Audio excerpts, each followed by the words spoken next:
今天我们来聊聊一场令北京震怒的外交风暴。以色列国会近日集体反了超过半数议员，联署声援台湾。这对中共而言可谓彻底破防，而对台湾而言则是外交上迎来了史诗级的破局时刻。为什么一向在台湾问题上低调的以色列会做出如此大胆的举动？这背后经历了哪些惊人的转折？我们就一步步来揭秘这段曲折离奇的外交故事。首先，我们要从历史谈起。1950年，以色列做出了一个令人意外的决定，正式承认新成立的中共政权，成为中东第一个承认北京政府的国家。要知道，当时许多西方国家仍与中华民国政府、台湾维持外交关系，但以色列选择了务实路线，认为共产党已经有效统治整个中国大陆，便抢先向北京抛出橄榄枝。以色列期待的是，这样的姿态能换来北京的友谊，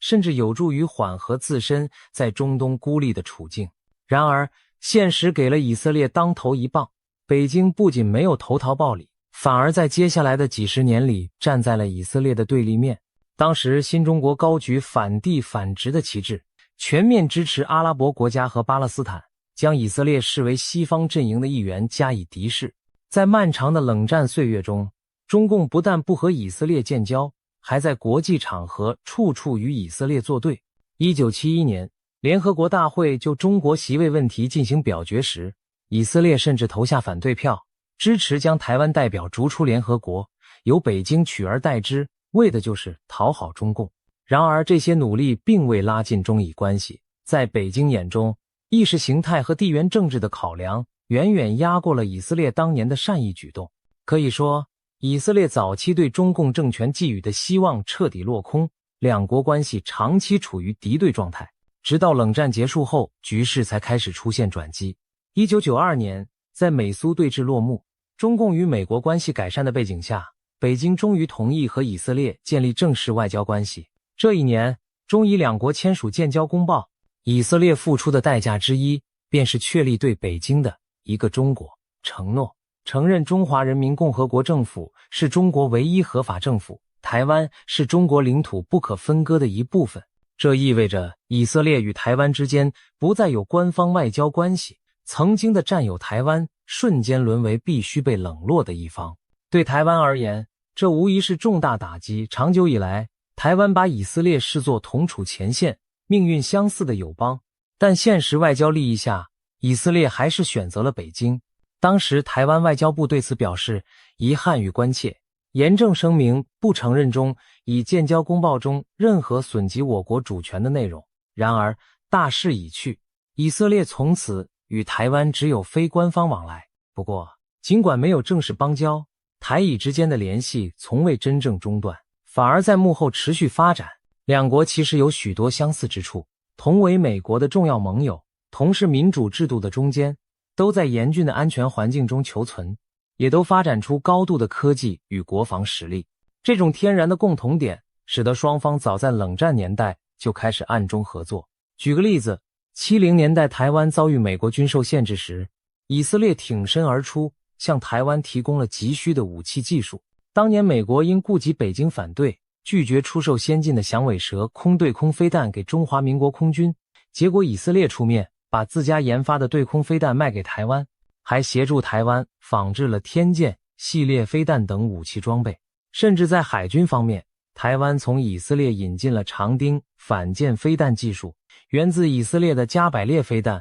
共同研制出雄风反舰飞弹。可以说，台以之间的军事合作历史悠久且极为紧密，只不过一切都低调进行，不为外界所知罢了。当时双方都心照不宣，这种合作有利于各自的安全利益，对抗各自的强敌。台湾的威胁是中共，以色列则有周边阿拉伯对手，何乐而不为？然而1992年中以建交后，以色列在明面上开始对台湾保持距离，毕竟北京的一中要求摆在那儿，以色列政府不敢再明目张胆与台湾有官方往来。在这种情况下，双方把交流重心放在经贸、科技领域，也算各取所需。台湾企业看上以色列的研发实力和创新产业，以色列则对台湾的资金和市场很感兴趣。90年代末，台以双边贸易额甚至曾一度超过中以贸易额，可见民间合作相当热络。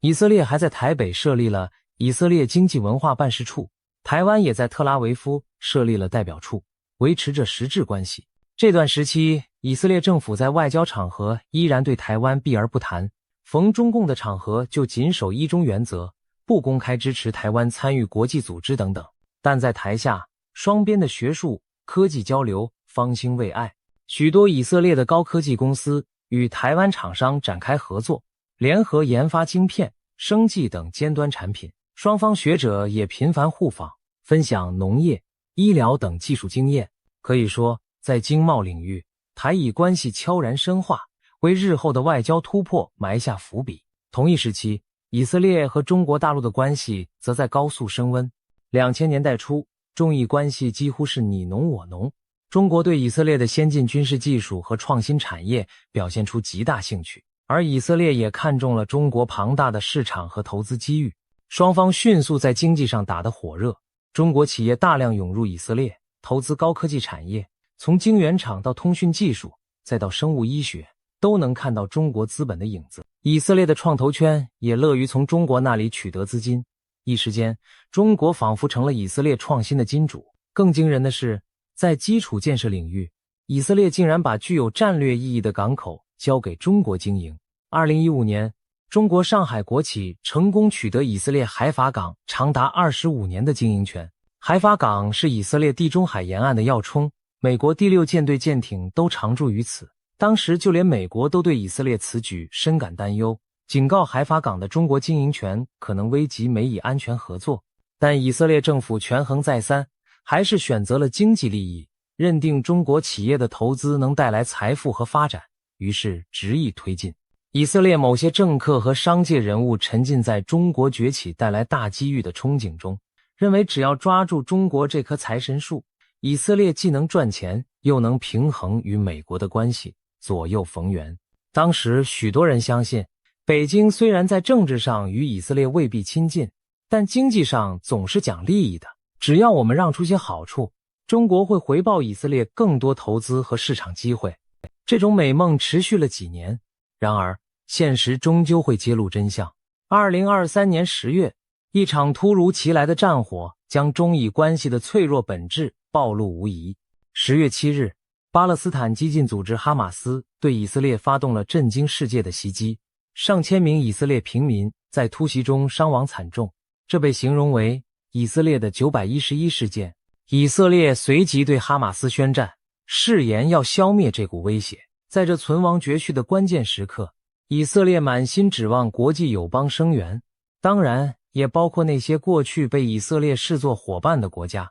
那么，中国的表现如何呢？让以色列人大失所望的是，北京当局在事件发生后的反应极其冷淡。中共外交部起初仅发表泛泛其谈的声明，呼吁各方克制、停火，重申两国方案老调，对哈马斯的暴行只字不提，更不愿明确谴责这场大屠杀。直到各界批评声浪涌现，甚至连访华的美国议员都当面施压时，北京才勉强在措辞中加上了反对伤害平民，但仍然拒绝点名谴责哈马斯为恐怖组织。这种闪烁其词的态度让以色列朝野震惊又愤怒。我们的平民遭遇残忍屠杀，你北京居然连句谴责都不肯。以色列外交部官员直接向中方表达了深切的失望，痛斥中国没能明确谴责哈马斯的可怕暴行。以色列驻华使馆的高级官员尤瓦尔瓦克斯更公开表示，我们本以为中国至少会对哈马斯更强烈的谴责，毕竟此刻不是讨论什么巴以两国方案的时候。可以想见，以色列人心中那点对中国的信任在这一刻几乎崩塌殆尽。更让以色列民众寒心的是，战争进行过程中，中国官方和媒体的立场愈发偏向巴勒斯坦一边。随着加萨冲突升级，中共外交场合开始高调指责以色列对加萨地区的军事行动过当，大肆呼吁停火和所谓人道主义关切，却仍不肯谴责哈马斯的火箭弹袭击和平民绑架。中国在联合国安理会上支持了一系列要求以色列停火的提案，对以色列的处境毫不顾及，甚至在中国的互联网舆论场上充斥着为哈马斯辩护、抨击以色列侵略的言论。一些极端网民还发出带有反犹色彩的攻击。这一切都被以色列媒体和民众看在眼里，心中那份愤慨可想而知。长期以来，以色列在外交上对中国可以说是给足了面子，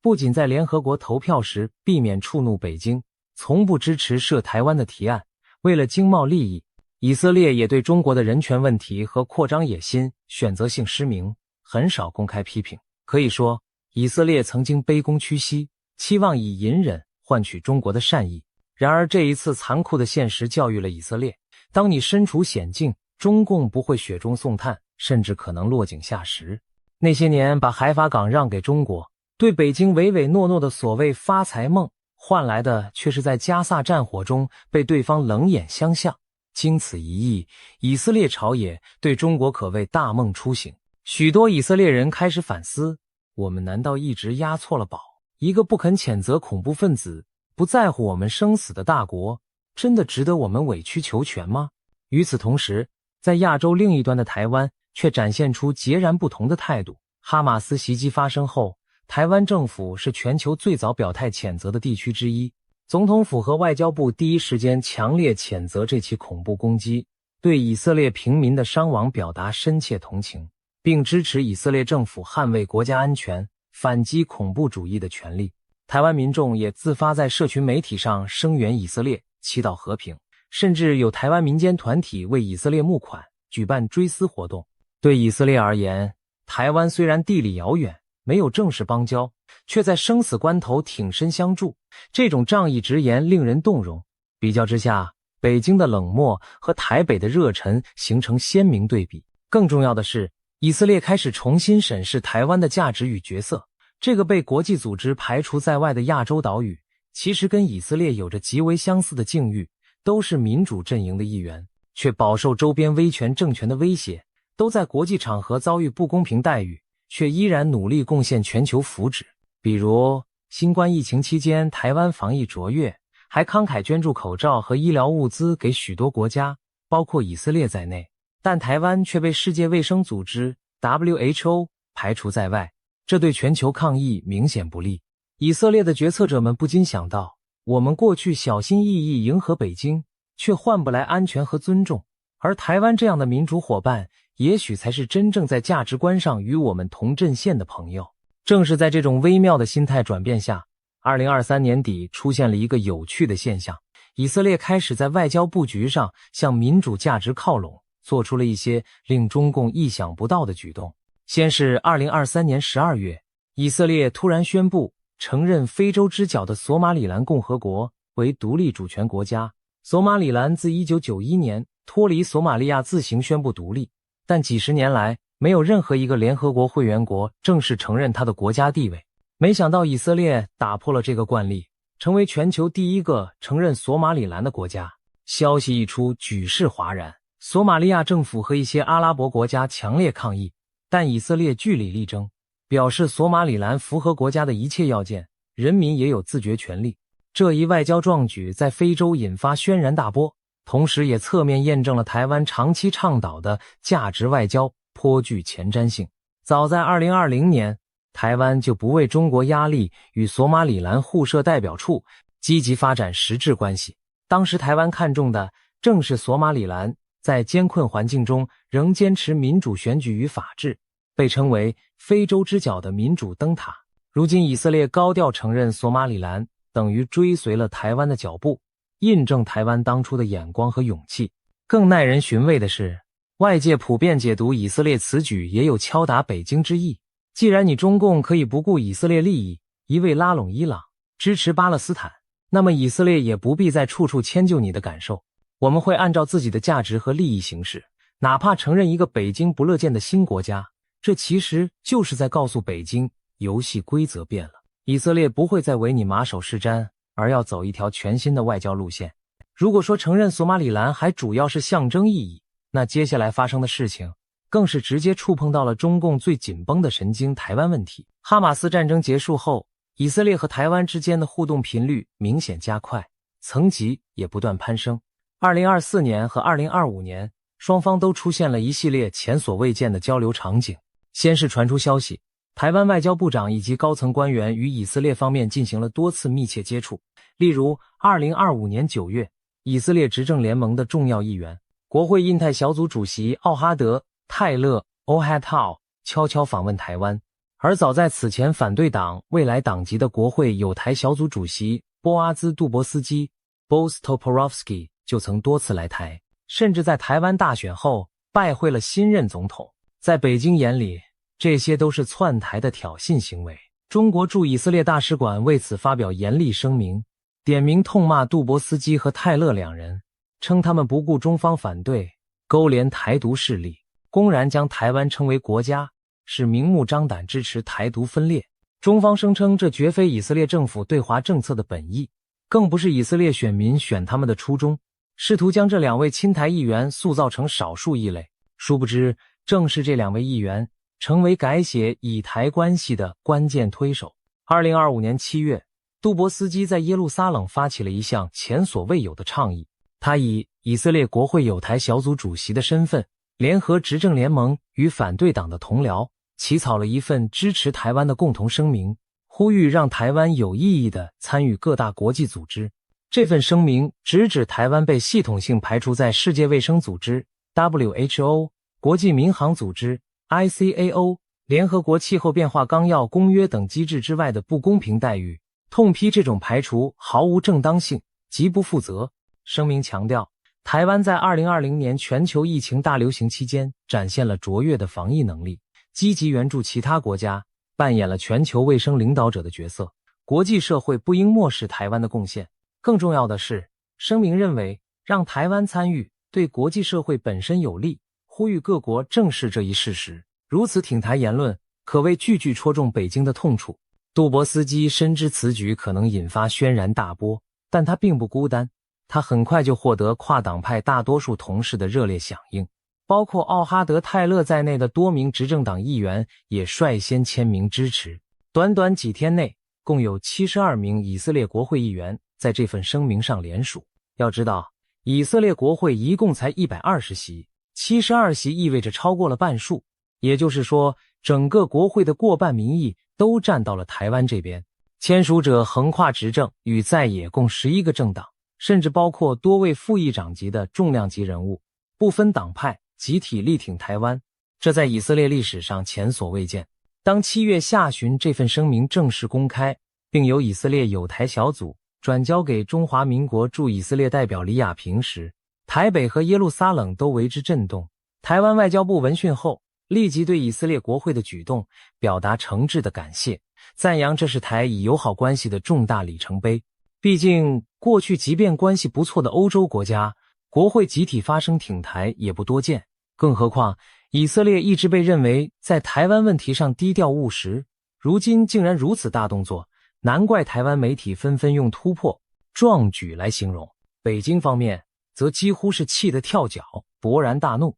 中国驻以色列大使馆在声明发布当天7月25日就公开谴责，称这是以色列个别议员挑头稿涉台声明，是对一中原则的公然挑战。中共以一贯的措辞表示坚决反对，并已向以方提出严正交涉，要求以色列政府纠正错误，不要发出错误信号。然而这回，以色列方面明显没有像以往那样赶紧出来安抚中国。在中国抗议声中，以色列政府保持了低调和沉默，既没有支持，也没有谴责国会声明。换言之，默许了国会的亲台表态继续发酵。中国官媒虽极力淡化，声称这只是个别议员搞小动作，但明眼人都清楚，72名跨党派议员联署，哪还是什么个别？这几乎可说反映了以色列主流民意对台湾的支持度。北京面对如此重大变局，一时间束手无策，他只能一方面对以色列政府施压，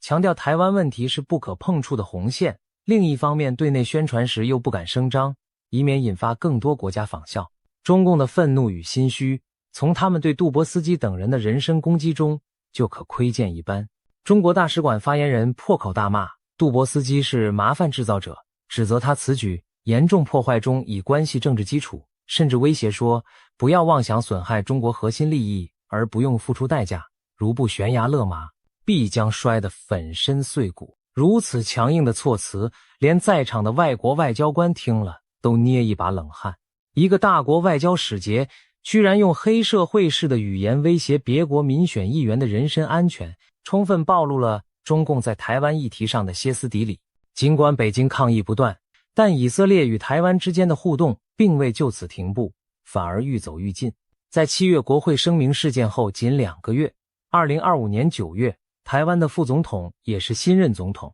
赖清德就在总统府高调接见了一批来访的以色列国会议员。在这场会晤中，赖总统特别提到以色列捍卫领土与人民安全的决心和能力，为台湾提供了宝贵的典范。他甚至引用圣经中大卫战胜巨人歌利亚的故事，来比喻以色列在困境中奋勇抗敌的精神，暗示台湾也需要像大卫那样勇敢，面对比自己强大许多的对手。这不言而喻，指的就是中国。赖清德的这番谈话通过媒体传回以色列后，引起了相当积极的回响。以色列人发现，原来台湾对以色列的处境如此理解，同病相怜之感油然而生。以色列媒体评论说，以色列在亚洲找到了一个真正的朋友。更有以色列学者指出，台湾和以色列都处在强邻环伺的环境，两国的经验教训其实可以互为借鉴，未来应加强交流合作。的确，正如赖总统所言，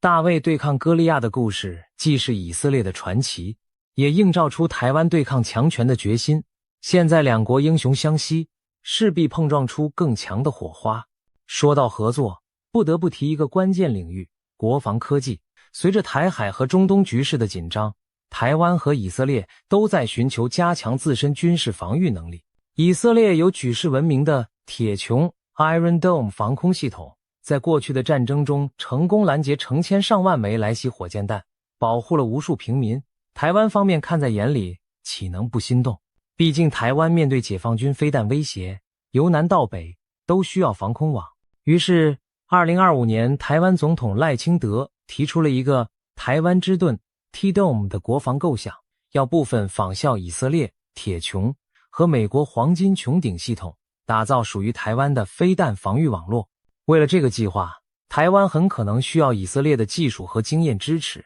事实上，就在赖总统提出台湾之盾后不久，台湾和以色列之间便传出一连串耐人寻味的互动。例如2025年10月，台湾外交部政务次长、副部长吴志忠在台北会见了一位以色列政府高官。同月，赖清德也在一场美以公共事务委员会于台北举办的晚宴上发表谈话，大赞以色列的防卫能力。接着到了2025年12月，路透社爆出猛料，吴志忠近期曾秘密出访以色列。据3名知情人士透露，吴次长此次未公开的以色列之行，正是为了在国防领域寻求加强合作。他造访了拥有铁穹系统的以色列，但行程极为低调，未对外公布会见了哪些对象，讨论了哪些细节。有猜测认为，吴志忠的任务之一就是就赖总统10月宣布的台湾之盾计划向以色列取经，了解铁穹和金穹技术如何应用在台湾防务上。这则消息传出后，中共再次暴跳如雷，中国驻以大使馆立刻发表声明，严正抗议。台湾高官访问以色列，敦促以方纠正错误行为。北京方面宣称，所有与中国建交的国家都不得与台湾进行任何官方往来，要求以色列必须恪守一中原则，不允许此类事件再次发生。然而，正如先前国会声明事件一般，以色列政府对北京的抗议依然保持沉默，既没有证实也没有否认吴志忠来访，只是拒绝对此发表评论。同样的，台湾外交部也以不予置评低调回应此事，只强调台以共享自由民主价值，将持续务实推动经贸、科技、文化等领域合作。耐人寻味的是，在路透新闻曝光吴志忠密访的前后，传出以色列国会议员泰勒再次来到台湾访问。台湾外交部长林佳龙还透露，台湾全国工业总会正筹组代表团赴以色列，计划在半导体、高科技人才培育等方面开展更多合作。所有这些迹象都表明，台以关系正在全面升温，而且趋向深入实质的层面。过去只能私下进行的科技、防务交流，如今已开始浮上台面，变得大方而自信。这无疑让北京越发头疼。他发现自己正同时面临两个昔日看不起的小伙伴，台湾和以色列的联手。这种局面是几年前无论如何也想不到的。从以色列的角度看，经历了战争洗礼和外交寒流，他们痛定思痛，终于更换了交友策略。曾几何时，以色列以为攀附北京这棵大树就能财源广进、国泰民安，如今才发现那棵大树不会在烈日下给你阴凉，反而可能在暴风雨中抛下你自己独撑。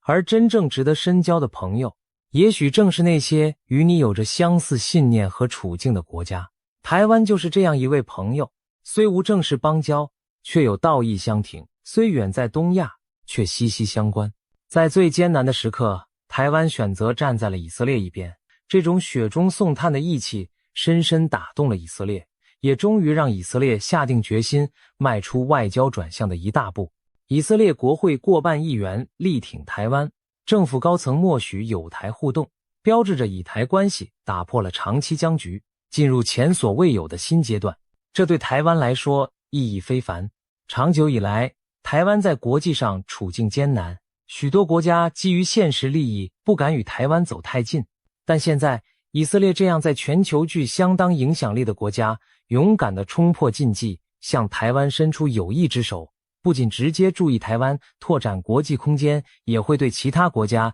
起到示范作用。或许未来会有更多民主国家效法以色列，加强与台湾的实质关系，乃至于在国际组织为台湾仗义直言。台湾常年努力经营民主同盟、价值伙伴的外交思路，在此刻得到了最生动的回报。当然，我们也要保持冷静来看待未来的发展。短期内，以色列仍会谨慎拿捏与中国的关系，毕竟双边正式外交和经贸联系仍在，而且中东局势复杂，以色列不可能一下子与北京交恶。然而大势所趋已非常明显，北京在以色列心目中的形象和地位大不如前，而台湾的重要性日益上升。从前以色列的一句俗语是听美国的话，拿中国的钱，未来他们或许要加上一句交台湾的友。在全球民主与威权对抗日趋激烈的今天，国与国之间的联盟正在按照价值观重新组合。以色列选择更亲近台湾，正是一个缩影，代表着民主国家开始抛却旧有顾忌，团结对抗威权扩张。这对中华民国台湾来说是一个重大契机，更是多年坚持理念外交的成果。回望这段历程，真可谓风云突变，戏剧性十足。从一开始以色列拼命讨好中共，到最终国会集体倒向台湾，中间经历了无数现实与道德的抉择。那场凄风苦雨的加萨战争俨然成了催化剂，把以色列从幻梦中惊醒，推向了外交政策的转折点。而台湾以自己的坚定和善意，赢得了以色列由衷的尊敬与友谊。有人形容台湾和以色列是大卫与大卫的惺惺相惜，两个远隔万里的小国都曾在巨人阴影下苦撑，但他们没有向命运低头，而是选择携手并肩，互相支援。未来，台湾与以色列很可能会有更多精彩的合作篇章，从科技创新、商贸投资到网络安全、防空军事，两国都有巨大的合作潜力。如果说以前台湾外交是孤军奋战，那么如今则是英雄终有用武之地，知音终于在远方出现。对北京而言，这无疑是一记响亮的耳光和沉重的警讯。你以威逼利诱筑起的外交围堵墙，正被一道道民主友谊的光芒所击破。总之，以色列国会力挺台湾这件事，绝非单一的意外事件，而是国际局势变化的缩影。它象征着台湾外交迎来了划时代的破局时刻，也象征着民主阵营的团结在深化。过去我们常说雪中送炭见真情，这一次以色列在台湾最需要支持的时候伸出了援手，两国的友谊因此升华。在不久的将来，或许我们会看到更多惊喜，也许是台湾和以色列签署新的合作协议，也许是哪天以色列官员公开访台再也不是新闻，甚至有朝一日以色列带头号召更多国家接纳台湾进入国际组织，都不是不可能的远景。这一切都让人充满期待。正如圣经所言，朋友乃时常亲爱，弟兄为患难而生。台湾与以色列这对相隔万里的民主兄弟，在各自经历患难之后，终于重新找到了彼此。往后的日子，他们将在自由与生存的道路上相互扶持。而对阻挡在前的强权而言，这无疑将是一股不可忽视的力量。一场新的历史篇章正徐徐展开，我们有理由相信，小国也能创造奇迹，正义终将战胜巨人。台湾外交的史诗级突破才刚刚开始，让我们拭目以待。今天我们就来聊聊最近国际间一场引发北京震怒的战线摊牌，以色列竟然主动与台湾走近，试图联手对抗中共。这样的组合乍看不可思议，一个是在中东面对阿拉伯敌环伺的犹太国家，一个是在东亚直面中国威胁的海岛政府，两者相隔万里，过去几乎毫无交集。然而时至今日，这两个小国却因共同的对手和命运而走到一起，让北京当局气得当场炸锅。为什么以色列会选择触碰中国的红线，去拥抱远东的台湾？这背后发生了什么耐人寻味的巨变呢？我们将从历史谈起，一步步揭开这段外交奇缘的来龙去脉。其实，在大部分时间里，以色列和台湾的关系并没有如今这般亲密无间。二战后的新世界中，两者甚至一度处于对立的两个阵营。1949年以色列建国不久，当时的中华民国政府，也就是后来退守台湾的政权，率先承认了以色列，表达了外交善意。但仅仅几个月后，1950年1月，以色列又转身承认了北京新成立的中华人民共和国政权，成为中东地区第一个承认中共的国家。这番操作其实反映出以色列当时的务实考量，他们希望和共产中国交好，以打破自身在中东的孤立。然而好景不长，50年代初，中国大陆开始与苏联高度结盟，奉行反西方、反以色列的路线。由于以色列逐渐倒向美国阵营，加上与苏联关系恶化，北京也随之中断了与以色列的官方往来。从50年代中期一直到80年代末，中以之间没有正式外交关系。那么在这段漫长岁月里，以色列有没有选择和台湾发展关系呢？事实上并没有。出于战略考量，以色列当时对台湾也保持了距离。一方面，以色列依然希望未来能修复与北京的联系，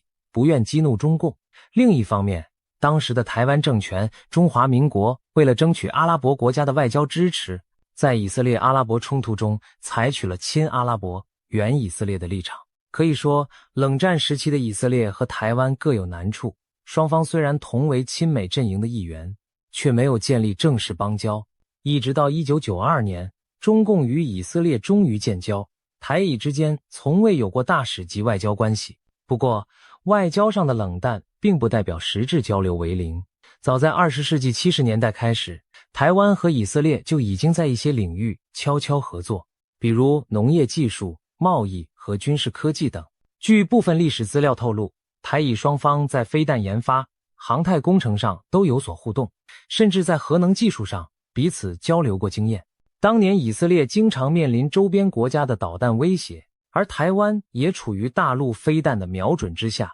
两地的军工科研单位其实早有共同语言，只不过这些合作一直十分低调，没有上升到国与国公开联盟的程度。整体而言，到冷战结束前，台以关系给人的印象是若即若离，有互动，但缺乏紧密联系，双方都顾忌着北京的态度。直到90年代初，在地缘政治巨变的背景下，以色列决定和中共正式建立外交关系，这才进一步限制了他与台湾发展官方往来的空间。自1992年起，以色列奉行一中政策，承认北京政府代表中国，与台湾仅保留民间性质的经贸文化代表处，互设维持最低限度的非官方联络。这种格局一直持续了数十年。然而，在官方关系疏远的同时，中国共产党和以色列之间始终存在着意识形态上的深刻鸿沟。早在1965年，中共领导人毛泽东就曾公开将以色列比作台湾，声称两者都是帝国主义在亚洲的桥头堡，都迟早会被革命力量消灭。可见在北京的意识形态图谱中，台湾和以色列原本就被划入了类似的类别，都是他们眼中不合法的政治实体。与此同时，有一段历史常被提起，二战期间拯救犹太难民的中国人主要来自当时的国民政府，而非共产党政权。比如蒋介石领导的国民政府曾向大批欧洲犹太人发放终身签证，允许他们逃难来华。1939年还一度计划在中国云南修建犹太人定居点，供欧洲犹太移民。这些善举最终没有完全实现，但在犹太人心中留下了深刻印象。然而这份恩情属于后来退居台湾的国民党政府，与中共毫无关系。可以说，以色列昔日感念的中国友谊其实来自今天的台湾，而非北京。反观中共，在建政后长期支持阿拉伯国家和巴勒斯坦事业，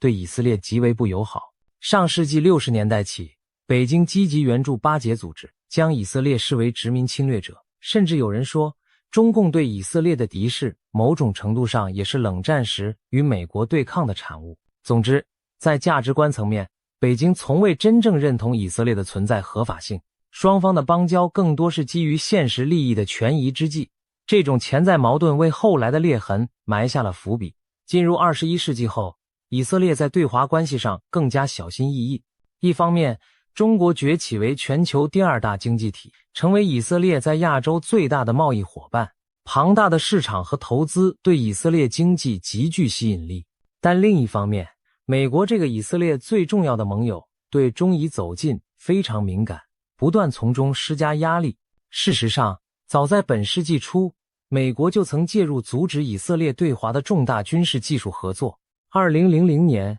以色列在美方压力下取消了向中国出售先进费尔康预警机的合约。2005年，又被迫终止了为中国升级哈比无人机的项目。这些事件一度引发北京强烈不满，也让以色列明白，在对华关系问题上不能不顾及美国的立场。此后，以色列对中国在高科技和军事领域的合作有所保留，敏感技术慎防外流。同时在基础建设方面，华盛顿也提醒耶路撒冷提高警惕，不要让中国企业过度介入。比如前些年中国企业一度参与经营海法港，引发美国忧虑。以色列最终还是设立严格审查机制，限制了中资在关键设施和5G 电信等领域的扩张。尽管存在这些制约，中以在经贸上直到最近仍关系热络。中国大量投资涌入以色列的创新科技产业，双边贸易额节节攀升。双方似乎在刻意回避政治分歧，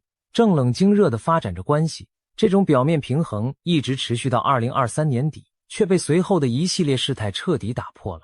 转折点发生在2023年10月7日，这一天，巴勒斯坦武装组织哈马斯对以色列发动了震惊世界的恐怖袭击，上千名以色列平民惨遭杀害或挟持。一时间，以色列举国悲愤，随即展开大规模反击，对加沙地带的哈马斯目标进行报复性打击。这场战争不仅改变了中东局势，也考验着世界各国的立场。究竟是谴责恐怖主义，支持以色列自卫，还是指责以色列过度报复，同情巴勒斯坦？让以色列寒心的是，中国在此问题上的表现并未站在以色列一边。事发后，北京外交部最初的表态仅是笼统呼吁各方克制停火，并未点名谴责哈马斯的暴行。相较之下，许多西方国家明确声援以色列，谴责哈马斯为恐怖组织，中国的态度显得冷淡模糊。更令耶路撒冷不满的是，随着以军对加沙展开反击，造成平民伤亡，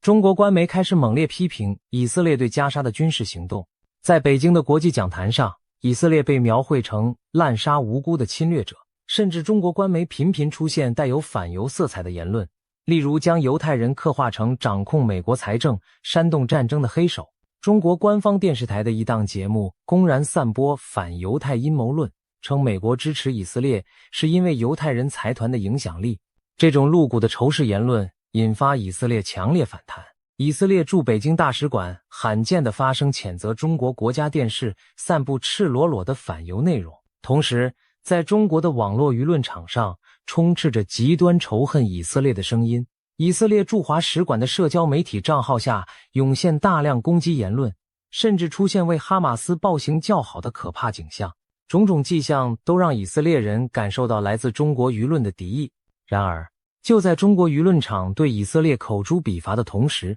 远在东亚的台湾却表现出截然不同的态度。哈马斯袭击发生后，台湾政府几乎是全球第一批言辞谴责哈马斯的政治体制之一。当时的台湾总统蔡英文以及后来接任的总统赖清德先后公开谴责这起针对平民的恐怖攻击，表态支持以色列有权自卫。台湾外交部甚至发表声明，称我们将与理念相近国家继续合作，共同抵抗一切形式的恐怖袭击。这种毫不犹豫站在以色列这边的立场，令以色列人深感意外又暖心。更感人的还在后头，台湾驻特拉维夫的代表李雅萍 Abby Lee 亲自来到以色列南部遭袭击的农场，帮助当地居民收拾残局。他走访遇难者家属，带去台湾人民的慰问。李雅萍还代表台湾侨民和机构筹集了一笔善款，将7万美元捐给以色列国防军及受袭家庭。他对那些失去家园的平民说了一句：你们并不孤单。短短几个字传达出患难与共的情谊，让许多以色列人深受感动。台湾的普通民众也自发声援以色列，除了街头的祈福活动，甚至有台湾志愿者远赴以色列参与救援工作。一时间，台湾俨然成为了以色列在亚洲最真诚的支持者。正如一句中国谚语所说，患难见真情。以色列人在最艰难的时刻看清了谁是朋友，谁只是口头应付。台湾的雪中送炭与中国的冷漠批评形成鲜明对比，在耶路撒冷的舆论圈引发了强烈反响。许多以色列媒体和专家开始讨论台湾，一种情感上的转向正在发生。人们惊讶地意识到，过去顾虑北京而对台北敬而远之，也许是错失了一位潜在的盟友。如今台湾在以色列人心中的形象大为改观，它不仅是一座远方的小岛，更是一个在关键时刻愿意挺身而出的同路人。随着以色列社会对台湾好感度的提升，两国关系很快从民间情感延伸到了官方互动。自从哈马斯袭击后，台北和耶路撒冷之间开始出现前所未有的交流热潮。台湾政府抓住时机，展开了积极的外交攻势。2024年至2025年，台北主动邀请多批以色列国会议员组团访问台湾，加强双边议会交流。这在以往是难以想象的突破。要知道，以色列议员之前访台十分罕见，因为那容易招致中国抗议，而现在不但访问成行，而且规模一批比一批大。尤其是2025年9月，由以色列国会以台友好协会主席议员托波罗夫斯基率领的一个跨党派代表团高调造访台北，期间他们获得了台湾最高规格接待，甚至获准拜会了台湾新任总统赖清德。更戏剧性的是，托波罗夫斯基等人在台湾总统府会谈时，当面转交了一封由72名以色列国会议员联合签署的信件，信中明确表达支持台湾参与国际组织活动，声援台湾在国际上获得更大承认。要知道，以色列国会一共有120名议员，72人的签名意味着超过半数民选代表为台湾发声，这在以台交往史上是破天荒的壮举。会后，托波罗夫斯基兴奋地在社交媒体上分享了访台见闻，公开称台湾为国家，并赞扬台湾民主繁荣。他还直接称呼赖清德为台湾总统，完全不避讳中国最敏感的称谓。这一连串举动很快传到了北京的耳中。中国驻以色列大使肖军正随即发表严厉声明，痛斥该以色列议员严重违反一中原则，毒化两国关系氛围。中方表示已向以色列政府提出严正交涉，要求立即纠正错误，消除负面影响。北京还强调，以色列在1992年建交公报中承认台湾是中国领土不可分割的一部分，按皮托波罗夫斯基等人公然违抗本国政府的立场。对此，以色列政府发言人则低调回应，称国会带团访台纯属非官方性质，不代表以色列政府立场。这番回应看似在安抚北京，但明眼人都看出，以色列并未对自家议员加以谴责或约束，等于默许了这种打擦边球的友台行动。种种迹象显示，在民意和议会层面，以台之间的破冰已经势不可挡地展开了。除了外交议员互访，台湾和以色列在防务领域的互动也日趋频繁且深入。2025年10月，台湾总统赖清德对外发表一项重大国防计划，宣布将投入巨资建设一套名为天空盾牌 T-Dome 的多层防空反导系统。引人关注的是，赖清德亲口承认，这套 T-Dome 是参考了以色列的经验所打造。他在公开场合表示，我们会加速建构天空盾牌，在台湾建立严密的多层防空体系，并特别提到以色列的著名防空系统铁穹，称以色列保卫国土的决心和能力是台湾的宝贵榜样。他引用圣经中大卫战胜巨人歌利亚的故事来比喻台湾当前的处境。面对庞大的中共军力，台湾也要有以小胜大的勇气和智慧。事实上，台湾研发 T-Dome 的消息一出，北京官媒就酸溜溜的评论说这是东施效颦，认为台湾不可能靠山寨铁穹来挡住解放军飞弹。但台湾军方对此充满信心，强调 T-Dome 将整合各种现有武器，包括美制爱国者飞弹、台湾自制的天弓飞弹、野战防空炮等，打造出一个更加智能、高效的感测器到射手拦截网。而能让台湾如此迅速地提出一套完善方案，外界普遍猜测背后少不了以色列的指点。据法国媒体报道，台湾早在2025年9月就派出一名国防部次长秘密访问以色列，重点洽谈飞弹防御合作。随后在12月又有消息传出，台湾副外长吴钊燮低调造访耶路撒冷，持续巩固双方的安全合作渠道。尽管双方官方都对此三缄其口，但多家情报来源显示，以色列正在暗中协助台湾打造 T 版铁穹。例如，有传言称，以色列将先进的绿松预警雷达技术转移给了台湾，用于提升对解放军导弹的早期预警能力。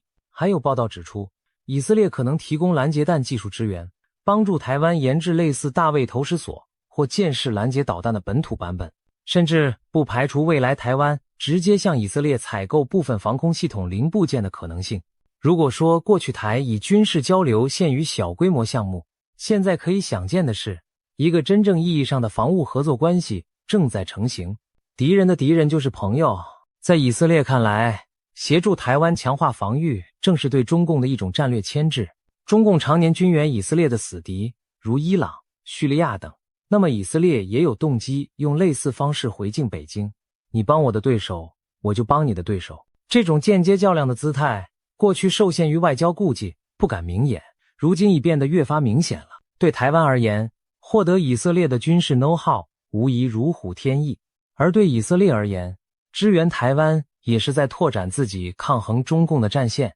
谈到中共在中东扶植的对手，就不能不提伊朗。中国与伊朗的亲密关系是促使以色列倒向台湾的另一个关键背景。近年来，北京和德黑兰走得非常近。2021年，中国与伊朗签署了一项为期25年的全面合作协议，据称涉及数百亿美元投资，涵盖石油、基建、军事等广泛领域。这被许多人解读为中国公然挑战美国中东盟友体系的举动。对以色列而言，伊朗是头号存在威胁，中国却在国际上不断替伊朗撑腰，这怎能不引发以色列的警惕和不满？多年来，伊朗政权高呼要将以色列从地图上抹去，并透过资助哈马斯、培养黎巴嫩真主党等代理人来围攻以色列。而中国不仅在联合国多次反对加强对伊朗的制裁，还向伊朗出售先进武器技术，提供外交保护。以色列人私下里早就担忧，一旦真的与伊朗发生战争，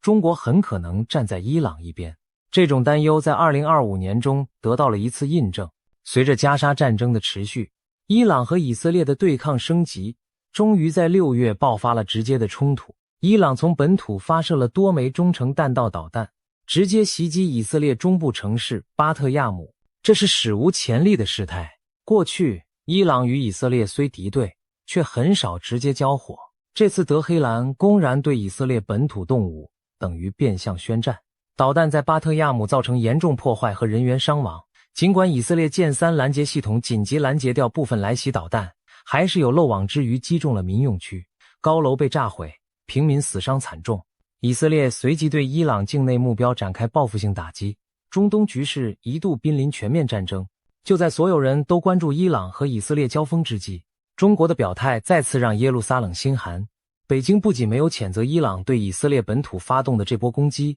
反而一味呼吁各方克制，停止冲突升级，将伊朗的侵略行为与以色列的自卫反击相提并论。对以色列而言，这几乎可以解读为中国在庇护伊朗，偏袒罪魁祸首。试想，当你家园遭导弹轰炸，邻居却只说大家别打了，甚至暗示你别还手，这种心情是何等愤懑。以色列的舆论开始对中国彻底失望，认为北京根本靠不住，反而与自己的敌人狼狈为奸。与此同时，台湾再一次站了出来。就在以色列饱受伊朗飞弹袭击后，台北当局迅速向以色列表达慰问与支持，不仅发声明谴责这类威胁区域和平的行径，还透过驻以代表处捐赠物资，帮助巴特亚姆那些房屋被毁的家庭渡过难关。台湾代表李亚平亲赴受灾社区发放捐助，对以色列民众再次说，关键时刻，台湾与你们站在一起。而反观中国，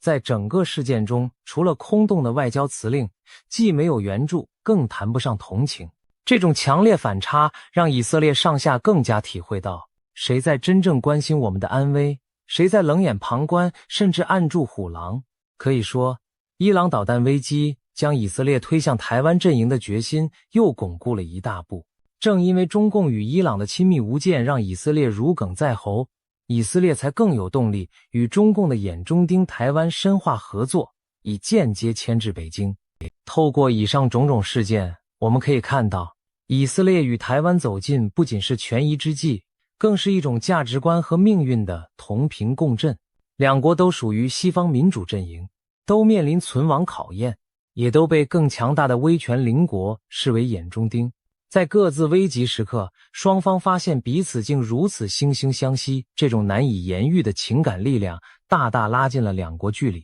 很多评论指出，以色列和台湾其实一直有一种微妙的类比关系。以色列建国后，四周强敌环伺，却屡屡转危为安；台湾则在二战后失去国际承认，孤立无援至今，但依然坚持着民主制度。双方都证明了小国的韧性，宛如现代版大卫对抗歌利亚的翻版。现在这两个现代大卫开始走在一起，难免让人浮想联翩。以色列人发现，台湾的处境正如当年的自己，被一个庞然大物虎视眈眈地盯着，要将其抹去；而台湾人看到以色列能在极端劣势下屹立数十年，他们也深受鼓舞。当赖清德提到以色列的故事时，他其实是在为台湾打气，他们能够挺过来，我们也可以。另一方面，台湾对以色列的支持也带着一种道义上的认同。台湾社会虽然也有声音同情巴勒斯坦，但主流民意非常清楚哈马斯的恐怖主义本质，并厌恶极权主义在国际上兴风作浪。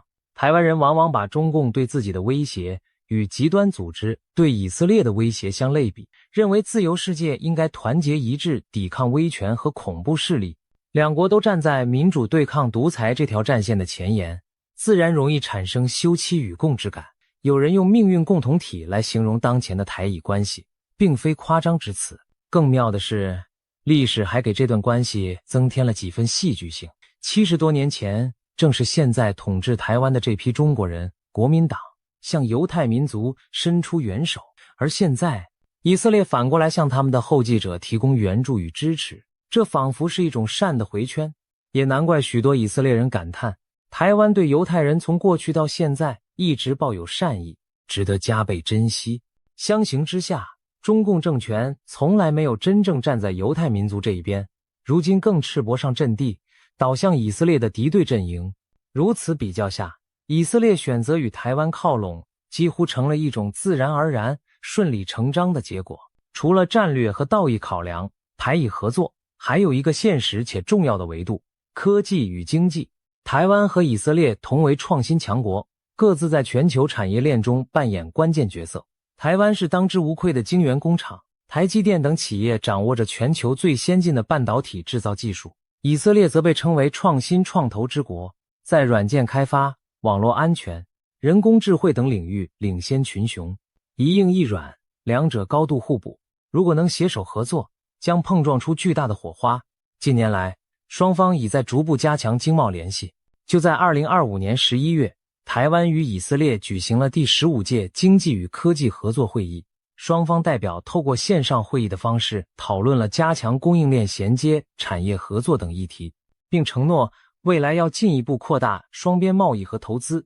台湾驻以代表李亚平接受以色列媒体专访时表示，台湾与以色列是科技领域不可取代的合作伙伴，一方在硬体领域领先世界，另一方在软体领域独步全球。以色列的业界人士也持相同看法，他们认为以色列的初创公司如果能得到台湾电子产业的支持，将有助于把创新原型转化为大规模量产的产品。反过来，台湾的高科技企业也需要以色列的尖端研发来保持竞争力。有报道指出，台湾正在积极拉拢以色列加入美台的半导体合作框架，可能考虑让以色列的晶片设计公司与台积电、美国企业展开三边联合研发。更有甚者，一些以色列分析家建议台积电赴以色列投资设厂，将部分产能布局在以色列，以免将来台海有事时，以色列拿不到晶片。毕竟以色列的武器装备和高科技产业对半导体依赖极深，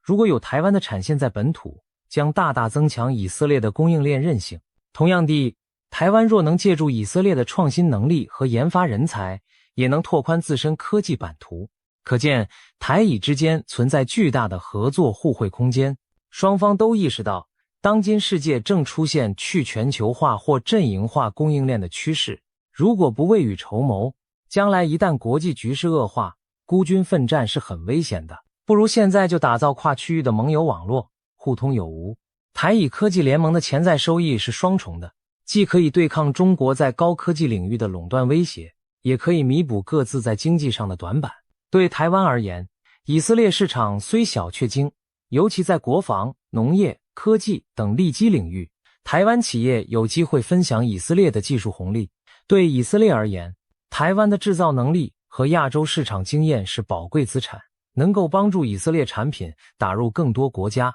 难怪有观察家感叹，台以如果联手，将形成一股小国大能量的创新力量，在美中对立的夹缝中开辟出自己的经济生存空间。甚至可以说，台以合作也是两国因应美中博弈，降低对中国经济依赖的一种集体自救之道。2025年，以色列总理内塔尼亚胡在面对全球舆论压力时曾提到，要为国家经济增加自己特性，以免受制于人。联合台湾这样的高科技伙伴，显然符合这一战略目标。综上所述，台以关系升温带来的经济技术好处，无疑进一步巩固了双方结盟的动机。就在台湾和以色列越走越近的同时，千里之外的北京却对此恼羞成怒，坐立不安。中国政府近乎每天透过不同渠道对以色列施压，表达不满。中国外交部发言人反复强调，台湾问题涉及中国主权和领土完整，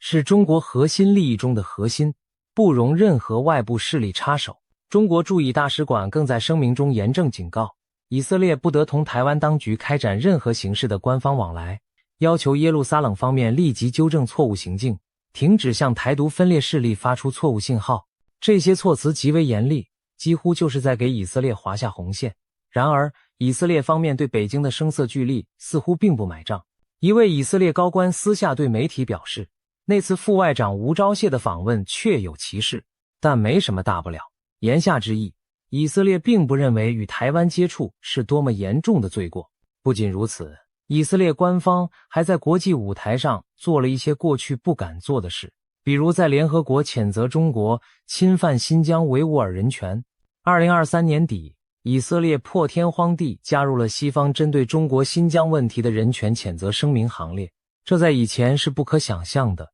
以色列过去为拉拢北京，一直避免在人权问题上点名批评中国，但现在以色列显然改变了计算，他们不再对中共保持沉默，而是开始站到价值观阵营的一边，哪怕因此激怒北京，对北京而言，这无疑是奇耻大辱。曾几何时，他试图通过经贸利诱和外交施压让各国孤立台湾，如今竟有国家公然不理会这一套，尤其以色列还是多年友好合作的伙伴，北京自然是又惊又怒。中国官媒《环球时报》发表社论称，以色列一些人对台示好是政治作秀，改变不了台湾是中国一部分的事实。文中还暗含威胁地指出，以色列此举无助于其当前困境，只会搬起石头砸自己的脚。类似这样的警告言论在中国媒体上充斥着。但另一方面，北京真正能对以色列做什么惩罚措施吗？我们看到，目前中国仍克制在口头和外交抗议层面，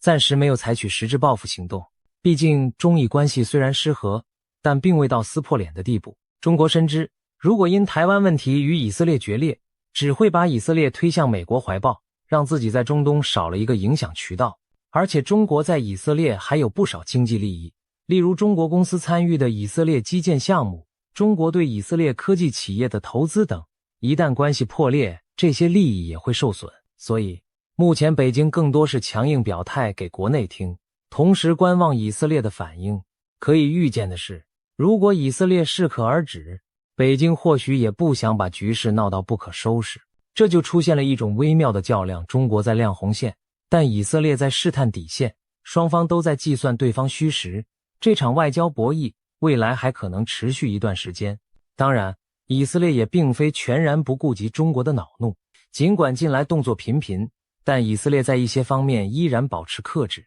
比如，以色列政府至今没有在外交正式场合称台湾为中华民国或台湾国，更未宣布与台湾复交，仅仅停留在务实合作和民间交流的措辞上。这显示耶路撒冷仍试图掌握分寸，不踩北京设下的绝对禁区。同时，我们也注意到，以色列并没有突然全面关闭对华合作的大门。经济上，中以贸易目前基本照常进行，中国游客和留学生依然可以赴以，以色列企业也没有集体撤出中国市场的动作，至少目前没有。这说明以色列仍在评估利弊，不愿轻易放弃中国这块市场和资金来源。毕竟中国是全球第二大经济体，对以色列高科技产业的投资一直颇具分量。如果北京真的翻脸报复，撤走投资或限制双边贸易，以色列经济也会受创。所以以色列政府的一系列挺台举措多半是经过精心计算、渐进推进的。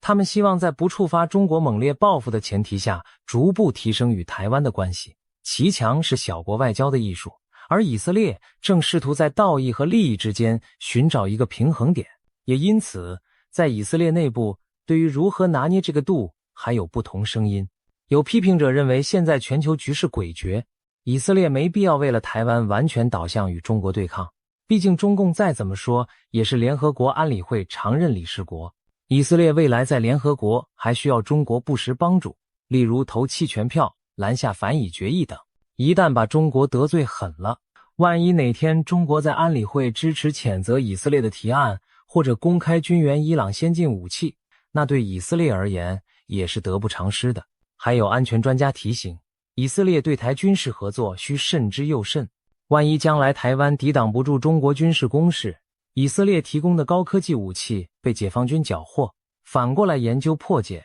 未来可能威胁以色列自己的国防安全，这绝非杞人忧天。以色列许多王牌装备的技术如果落入中国手中，对方或许能举一反三，用于升级伊朗、叙利亚手中的武器，让以军面临更严酷的挑战。因此，一些以色列军方人士主张，对台湾的军事支持应该有限度地进行，例如敏感核心技术，特别是涉及以色列独有优势的，应保持门槛，不宜全部交底。经济界人士也担忧失去中国市场的风险，认为应避免刺激北京做出极端反应。这些不同意见反映出以色列对华政策正处于转折点，如何拿捏仍在辩论中。所幸的是，目前以色列和台湾的双边热络还处于一个渐进试探阶段，双方都留有回旋空间。如果中国方面的反制有限，那么以色列国内鸽派的担忧或许就不会成真。相反，如果北京真的痛下杀手，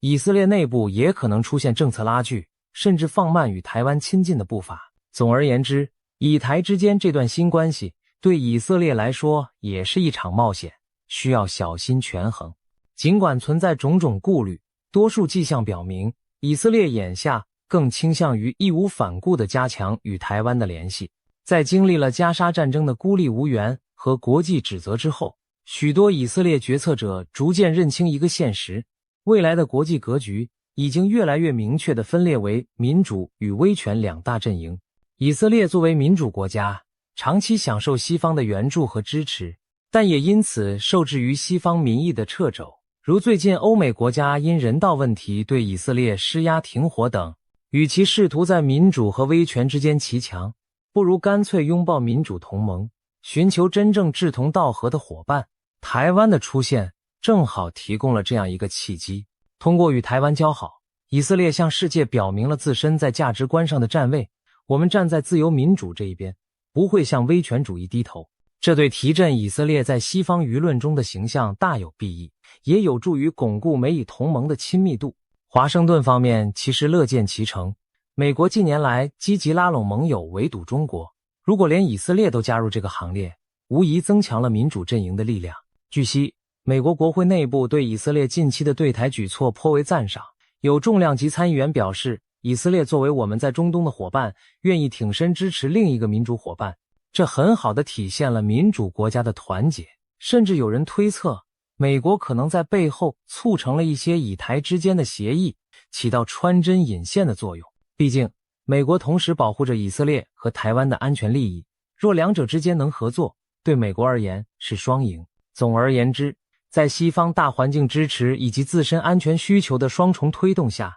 以色列与台湾的关系很可能会继续向前发展，这既是情势所趋，也是双方主观意愿使然。那么未来会怎样呢？以色列和台湾的这场战线摊牌会走向正式结盟，还是遭到现实掣肘，止步于此？目前看来，有几种可能的路线。其一，水到渠成式的逐步深化，在保持一中政策表面不变的前提下，以台继续拓展实质合作，在各领域悄然形成默契联盟。譬如军事上，不会出现正式的共同防御条约，但不排除开展某种准同盟合作，例如情报交流、军官互训、战术经验分享等幕后进行。以色列或许会默许部分退役将领或军事顾问赴台提供指导，就像当年以色列也曾暗中协助过台湾改良战机和导弹一样。这些都属民间或商业行为，可回避政治敏感。经济上，双方可能签署更多协议，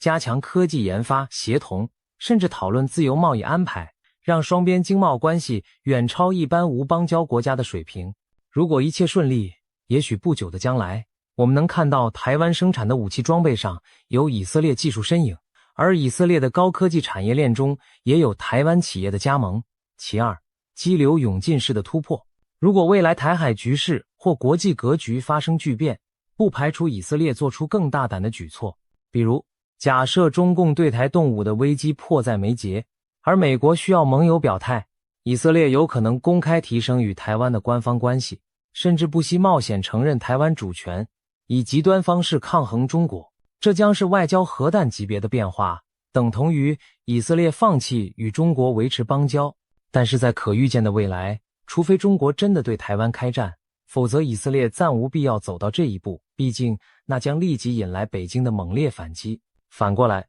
倘若未来伊朗或其他中东威胁更加严峻，而中国又在背后扮演推手角色，也不排除以色列把台湾牌打得更响，用以报复北京。例如，万一伊朗冲突升级到需要联合国决议或全球动员的程度，以色列可能就不顾及中国脸色，公开拉台湾加入反伊朗联盟等等。这些都是相对极端的前景，但国际政治有时瞬息万变，也不能完全排除。其三，骑墙收敛式的反复。如果北京的压力持续增加，而以色列在实际操作中又遇到障碍，那么不排除双方关系放缓甚至退步的可能。毕竟以色列不想同时树敌过多，一旦感觉玩火过度，可能会主动降温。比如，以色列可能对议员访台进行更低调处理，或暂停某些军事科技合作，以换取北京不在敏感时刻搅局以色列的中东问题。在外交上，以色列也可能在一些场合对中国给出安抚性的声明，比如再次重申对一中原则的坚持，以降低紧张度。这种情况下，台湾方面或许也会理解，以免把友邦逼得太紧，反而弄巧成拙。因此，一种若即若离、动静结合的态势也许会长期存在。需要的时候，双方走近一步，风头紧时又稍微退半步，在缝隙中维持合作。无论未来哪种走向，一个新的现实已经诞生，台湾和以色列这两条原本毫不相干的战线正在产生交集，这对国际战略格局的影响是不容小觑的。我们看到，民主国家开始跨越传统地缘疆界抱团取暖，东亚的台湾与中东的以色列在各自对抗威权势力的斗争中找到了共同语言，这无疑给北京和德黑兰等带来了压力和警示。对北京而言，台以走近，意味着他在台湾问题上面临的统战和外交压力都会倍增，不再仅仅是美国、日本等传统对手，现在连中东的重要国家都可能插手台湾议题。虽然以色列军事力量无法直接介入亚太，但他的态度改变本身就具备象征意义，可能带动更多国家效仿。试想，如果以色列都不怕触怒中国公开挺台，未来会不会有其他曾被中国施压的国家，比如在非洲、拉美，重新考虑与台湾发展关系呢？毕竟以色列的国际地位和外交敏感度都很高，他的一举一动都在全球产生示范效应。可以说，台以关系升温，为国际社会提供了一个新的案例，显示出中共声称的一中原则国际共识正在被侵蚀、被挑战。当然，对以色列而言，也开启了一段前途未卜的冒险旅程。一方面，他可能因此获得新的盟友和合作伙伴，强化自身抵御威胁的能力，但另一方面，也在与一个世界级强权交恶，承担相应的风险。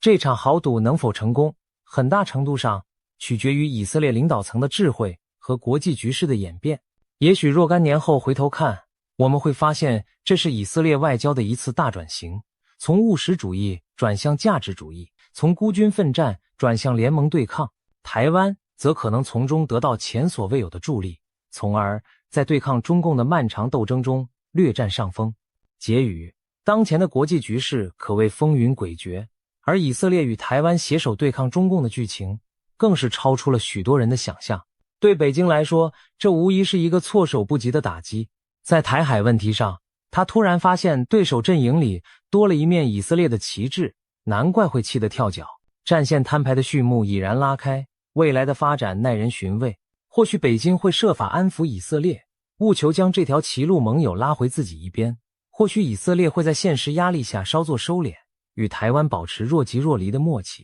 也或许世界将见证一段民主小国联手抗击强权的传奇续篇。历史告诉我们，没有永远的朋友，只有永远的利益和价值。此刻，以色列和台湾的利益与价值观奇妙地重叠在一起，他们都在黑暗中摸索生存之道，却在彼此身上看到了光亮。面对共同的威胁，他们选择不再孤军奋战，而是并肩而立。这一步充满勇气，也充满风险。但正如以色列和台湾各自的历史经验多次死里逃生、化险为夷所示，他们从不缺少在逆境中求生的智慧与胆识。未来几年，国际舞台上可能会出现更多类似的战线摊牌，民主阵营趋于抱团，威权阵营亦然。而以色列与台湾的联手，无疑是其中最令人瞩目，也最具戏剧性的一幕。我们不妨拭目以待，看看这场跨越万里的合作能走多远，又会给亚太和中东带来怎样的连锁反应。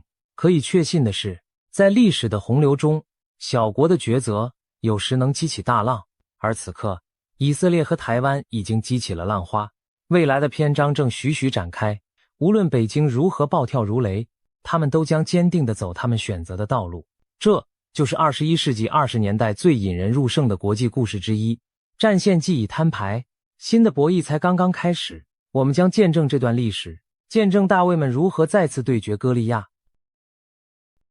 2025年9月中旬，美国在台协会，也就是 AIT， 突然抛出一颗震撼弹，公开表示，二战后的相关文件从未决定台湾的最终政治地位。紧接着，美国国务院也背书这番说法，强调 AIT 传达的讯息完全正确，还点名批评北京扭曲历史，企图用错误的二战文件解读来支持对台湾的胁迫行径。这番罕见的表态，等于美方公开挑明台湾地位未定论是真理，一时间让两岸三地为之哗然，也让许多人脑中浮现一个大大的问号：难道台湾真的快要成为美国的第51州了吗？消息一出，台湾舆论一片热议。知名的财经网红胡彩萍就幽默地在网络发文说，有一种第51州越来越接近我的感觉。不少网友跟着起哄，笑称我要当堂堂正正的美国人，未来是不是要改称昌美属台湾权了？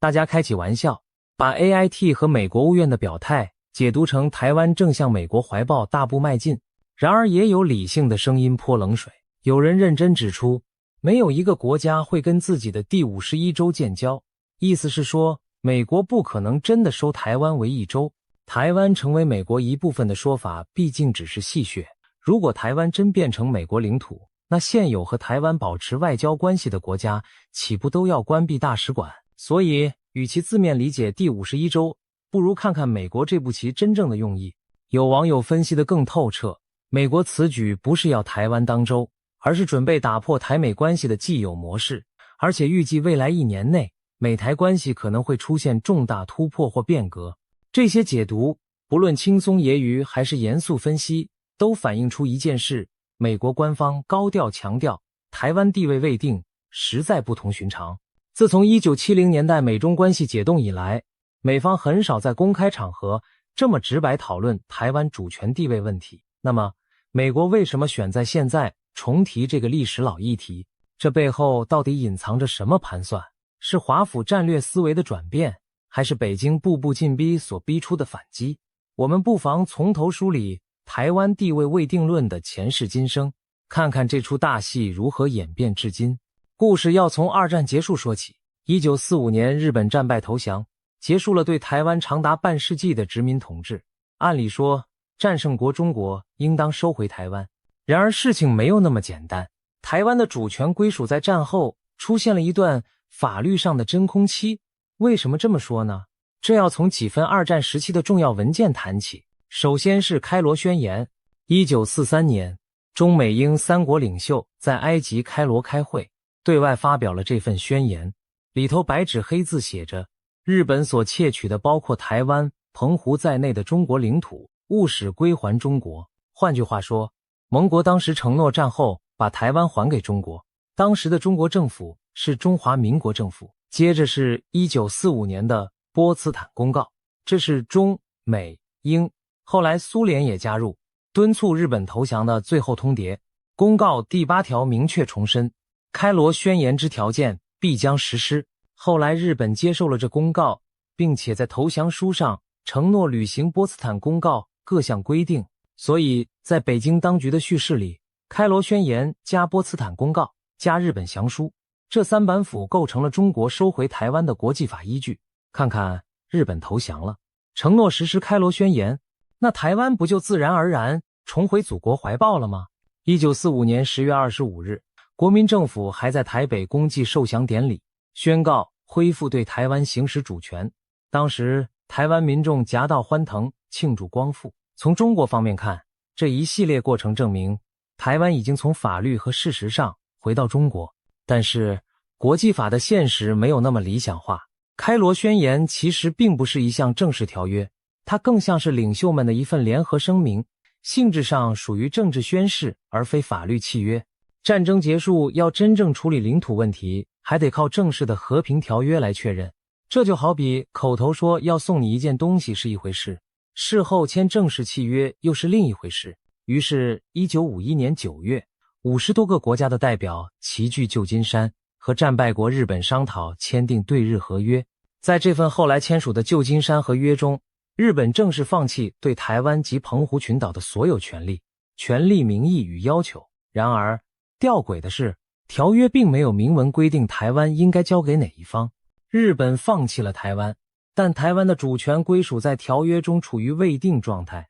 为什么会这样？因为当时国际局势已发生巨变，中国大陆上的内战在1949年尘埃落定，共产党建立了中华人民共和国，而原本的中华民国政府迁到了台湾。两个政权都宣称对中国拥有统治正统。盟国中，美英等西方国家不承认北京政权，只承认退守台湾的中华民国，但苏联和一些共产阵营国家承认北京的新政府。不仅如此，国共内战虽完结，台海两岸其实仍处于敌对状态。此时如果在对日合约里把台湾主权直接给了哪一方，都势必得罪另一方。因此美国为首的合约起草者索性采取模糊策略，只写日本放弃台湾，但不说明归属于谁，留下一个弹性空间。结果就造成了台湾主权的悬而未决。在1952年旧金山合约生效后，从严格国际法角度，日本不再是台湾的合法主权者，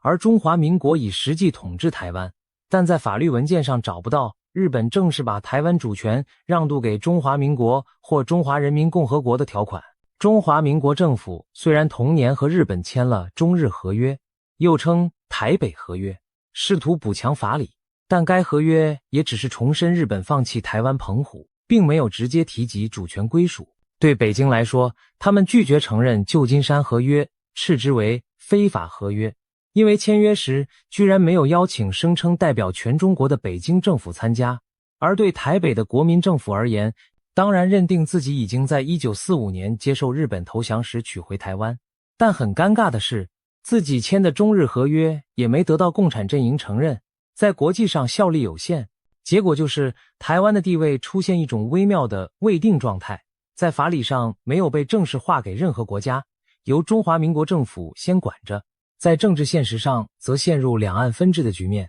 在二战刚结束到冷战初期，美国对台湾归属问题的态度其实经历了一个180度的大转弯。最开始，美国是承认台湾已回归中国的，当时中国内战尚未结束，美国原本打算扶植的国民政府节节败退，杜鲁门政府对蒋介石逐渐失去信心。1950年1月，美国总统杜鲁门曾发表对华政策声明，明确表示过去4年，至1945到1949，美国和盟国都接受了中国对台湾的管辖。同一天，时任国务卿艾奇逊在记者会进一步说，台湾已成为中国的一省，没人在此提出法律上的质疑。这些表态等于向全世界宣告，美国承认中国对台湾拥有主权，美国不打算干涉。换言之，在韩战爆发之前，美国认定台湾地位已经尘埃落定，台湾属于中国。当时中国指中华民国，杜鲁门甚至强调美国无意在台湾建立基地或插手台湾问题，这也反映了美国当时的战略重心并不在台湾，而是在欧洲对抗苏联。然而好景不长，一场战争彻底改变了美国的算盘。1950年6月，韩战忽然爆发，共产主义阵营在东亚大举进攻，北韩在斯大林授意下进攻南韩。杜鲁门政府猛然惊觉亚洲局势急转直下，如果南韩沦陷，下个目标会不会就是台湾？更何况就在韩战爆发前夕，北京当局频频放话要解放台湾，毛泽东已调兵集结，在中国东南沿海虎视眈眈。于是韩战爆发2天后，杜鲁门总统态度大逆转，公开宣布美国第7舰队进入台湾海峡，中立化台湾海峡，阻止中共趁火打劫攻台。同时他丢出一句具有关键意义的声明，台湾的未来地位尚待决定。就这样，台湾地位未定论第一次成为了美国官方政策的一部分。美国为什么改口？从现实利益考量，这是一招高明的战略模糊。杜鲁门不再承认台湾已经属于中国，而是强调台湾前途未定，要等未来透过和平手段来决定。这等于在法律和外交上找到理由阻止中共进犯台湾。因为既然台湾地位还没定论，中共如果武力攻台，就不是中国内战问题那么简单，而是会被视为侵略尚未确定主权地位的地区。美国出兵介入也就师出有名了，也难怪北京当局对杜鲁门此举愤怒不已，痛斥这是对中国内政的粗暴干涉。北京立场很清楚，台湾已经是中国的一部分，哪容他国说三道四。接下来数年内，台湾的法律地位问题在国际舞台上被反复提及，美中双方展开外交拔河，联合国成了另一个战场。1950年9月，美国提议将台湾问题提交联合国讨论，声称希望国际社会用和平方式决定台湾前途。这在北京看来当然是不能接受的，自己声称的领土凭什么拿到联合国去决定前途？于是中共代表强烈抗议。当时北京政权还没有席位，但苏联等共产阵营为其发声，双方争论激烈，最终联大并未就台湾前途采取行动。不过就在同一时期，联合国安全理事会也上演了一场插曲。1950年11月，北京派出代表伍修权在安理会指责美国武装侵略中国领土台湾，要求美军从台湾撤走。这项提案最后在安理会被否决，各国并未承认中共对台湾的主权主张。从某种角度看，国际社会当时默认了台湾地位未定的状态。既然台湾主权归属未定，美军驻台海也谈不上侵略中国领土，北京虽然怒火中烧，却也一筹莫展。面对美国的步步阻挠，中共在50年代也出台了一系列对策，可以称之为五不许原则，意图全面封杀台湾在国际上任何获得独立地位或外交空间的可能性。所谓五不许，简而言之包括不许出现两个中国或一中一台的局面，不许台湾以任何名义加入联合国等国际组织，不许任何国家承认或支持台湾独立，不许外国在台湾驻军建立势力，不许国民党当局搞公民投票决定台湾前途等等。这些强硬的不许反映了北京的病态式执着，无论国际上玩什么花样，他们都坚决不让台湾有脱离中国怀抱的机会。当年周恩来总理在各种外交场合反复声明，台湾是中国不可分割的一部分，这是中国内政，绝不容许外人干涉，更不容台湾有人搞分裂活动。美中双方在台湾问题上的角力就这样拉开了长达数十年的序幕。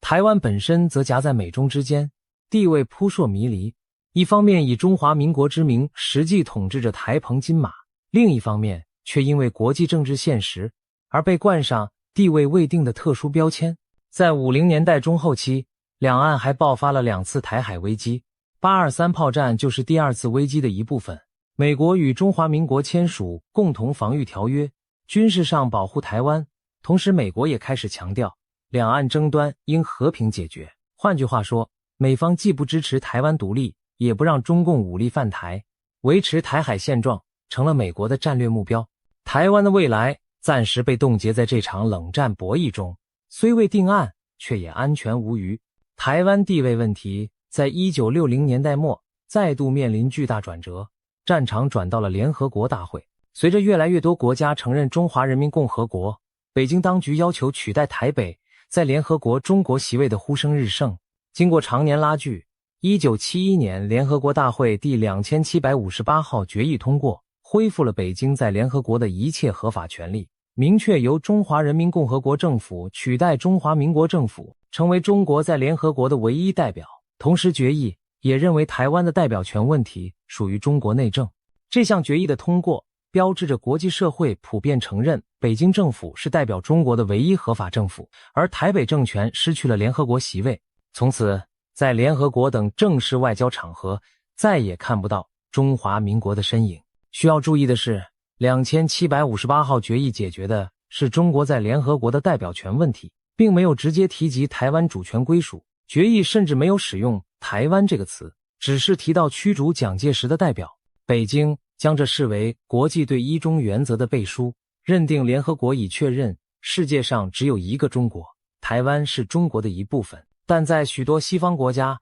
包括提出提案的阿尔巴尼亚等国，看来这项决议只是决定了谁代表中国，至于台湾的前途问题，决议并未说明。这种认知差异日后埋下了许多争议的种子。不管怎样，从1971年起，北京成功挤掉台北，成为联合国以及绝大多数国家的承认对象，台湾被排除在绝大多数政府间国际组织之外。中共的不许策略在这里大获全胜，至少在表面上，台湾在国际法理上仿佛被边缘化成中国的一个省，似乎完全失去了主体地位。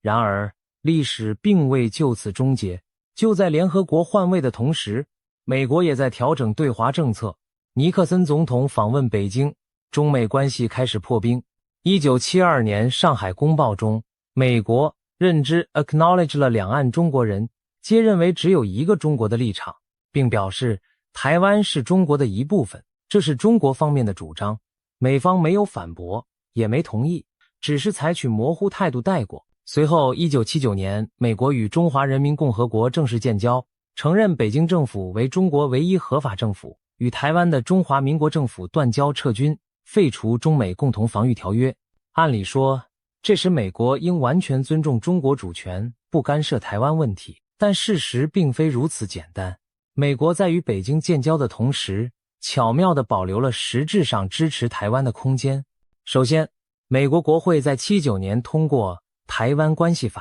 这是国内法。虽然外交上美国只承认北京，但这部法律保障了美国与台湾之间持续的实质关系，包括军售、防卫承诺等。台湾关系法明确写道，美国关切以和平方式解决台湾前途，任何试图用非和平方式决定台湾未来的举动，暗指武力犯台，都是对西太平洋和平安全的威胁，美国将予以高度关注。换句话说，美国没有放弃台湾，而是改以非官方形式继续维持与台湾的紧密联系。其次，在外交谈判时，美方也留了一手。1982年817公报中，美中就美对台军售问题作出协议。北京本以为美国会逐步减少军售，直至完全停止，但美国总统雷根同时对台湾做出了口头的6项保证，其中一项保证就是美国不承认中国对台湾主权的主张，以及不改变对台湾主权的立场。这其实再次呼应了台湾地位未定的立场，美国并未承认台湾属于中华人民共和国，中国的主权声索在美国看来不被接受。还有一项保证是不会在台湾前途问题上向北京征求意见，意思是美国不会拿台湾去和中国做私下交易，台湾的前途不能由美中两国背着台湾人民决定。这些保证后来虽然没有公开写入公报，但美国一直宣称遵守。由此可见，即便在美中建交后的蜜月期，美国依然保有台湾地位未定的政策遗产，只是很低调地埋在战略模糊中，不轻易公开宣扬。毕竟对美国而言，最理想的状态是两岸和平相处，自己不用选边站，但如果逼到不得不选时，至少还握有法律和道义上的理由来挺台湾。冷战结束后，两岸关系和美中台三角又发生了新的变化。一方面，台湾在民主化后本土意识高涨，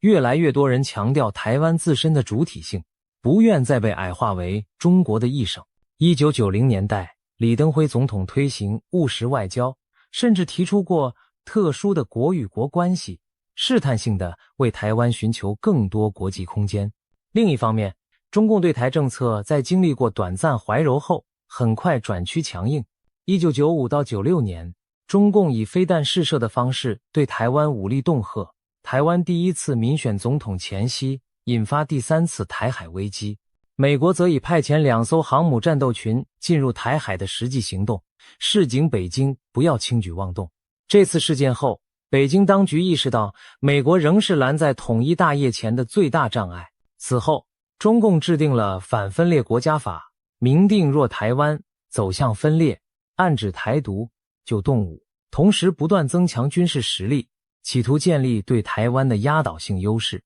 台海局势风云又起，战争阴影开始笼罩。在这种背景下，美国对台政策近年出现战略模糊中带点渐进清晰的趋势。简单说，为了吓阻北京，美国开始更多透露自己可能更积极介入保台的意向。例如，美国总统拜登近2年内多次在受访时明确表示，若中国攻台，美国将出手防卫台湾。虽然白宫每次都补充声明一中政策未变，但拜登的话已经远远超出以往模糊空间几近清晰的安全承诺。外交上，华府也动作频频。2018年起，美国高层陆续通过台湾旅行法、台北法案等友台法案，鼓励美台官员互访，巩固台湾邦交。川普政府末期甚至取消了美台交往的自我设限。拜登上任后延续了对台高姿态，国会山庄更是在2022年8月上演了震撼一幕。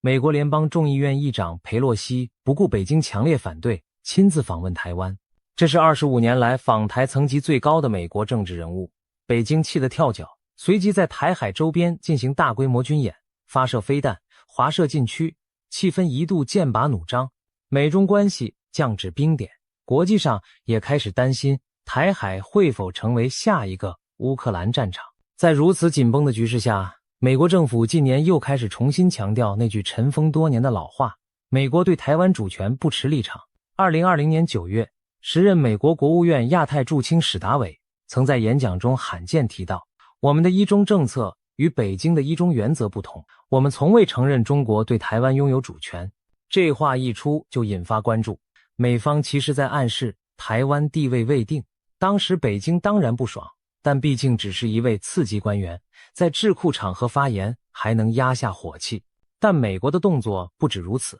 今年5月，美国国会众议院通过了台湾国际团结法案直接对准联合国2758号决议作出诠释，声明该决议并未就中国与台湾的关系采取立场，也没有对台湾主权问题做任何表述。换句话说，美国立法机关正式表态，联合国可没承认台湾是中国的一部分，这等于从国际法理角度替台湾说话，反驳北京长期以来对2758号决议的过度解读。此外，国会还通过《台湾保证实施法》，要求行政部门深化与台湾的安全合作，支持台湾国际参与等等。美国这一系列举措在显示出华府对台政策正在逐渐摆脱过去那种过度自我钳制，变得更加大方、大胆。北京的高压反而促使美国更公开地力挺台湾，以示不畏惧中共的胁迫。也许正是因为美国国会和行政部门频出重手，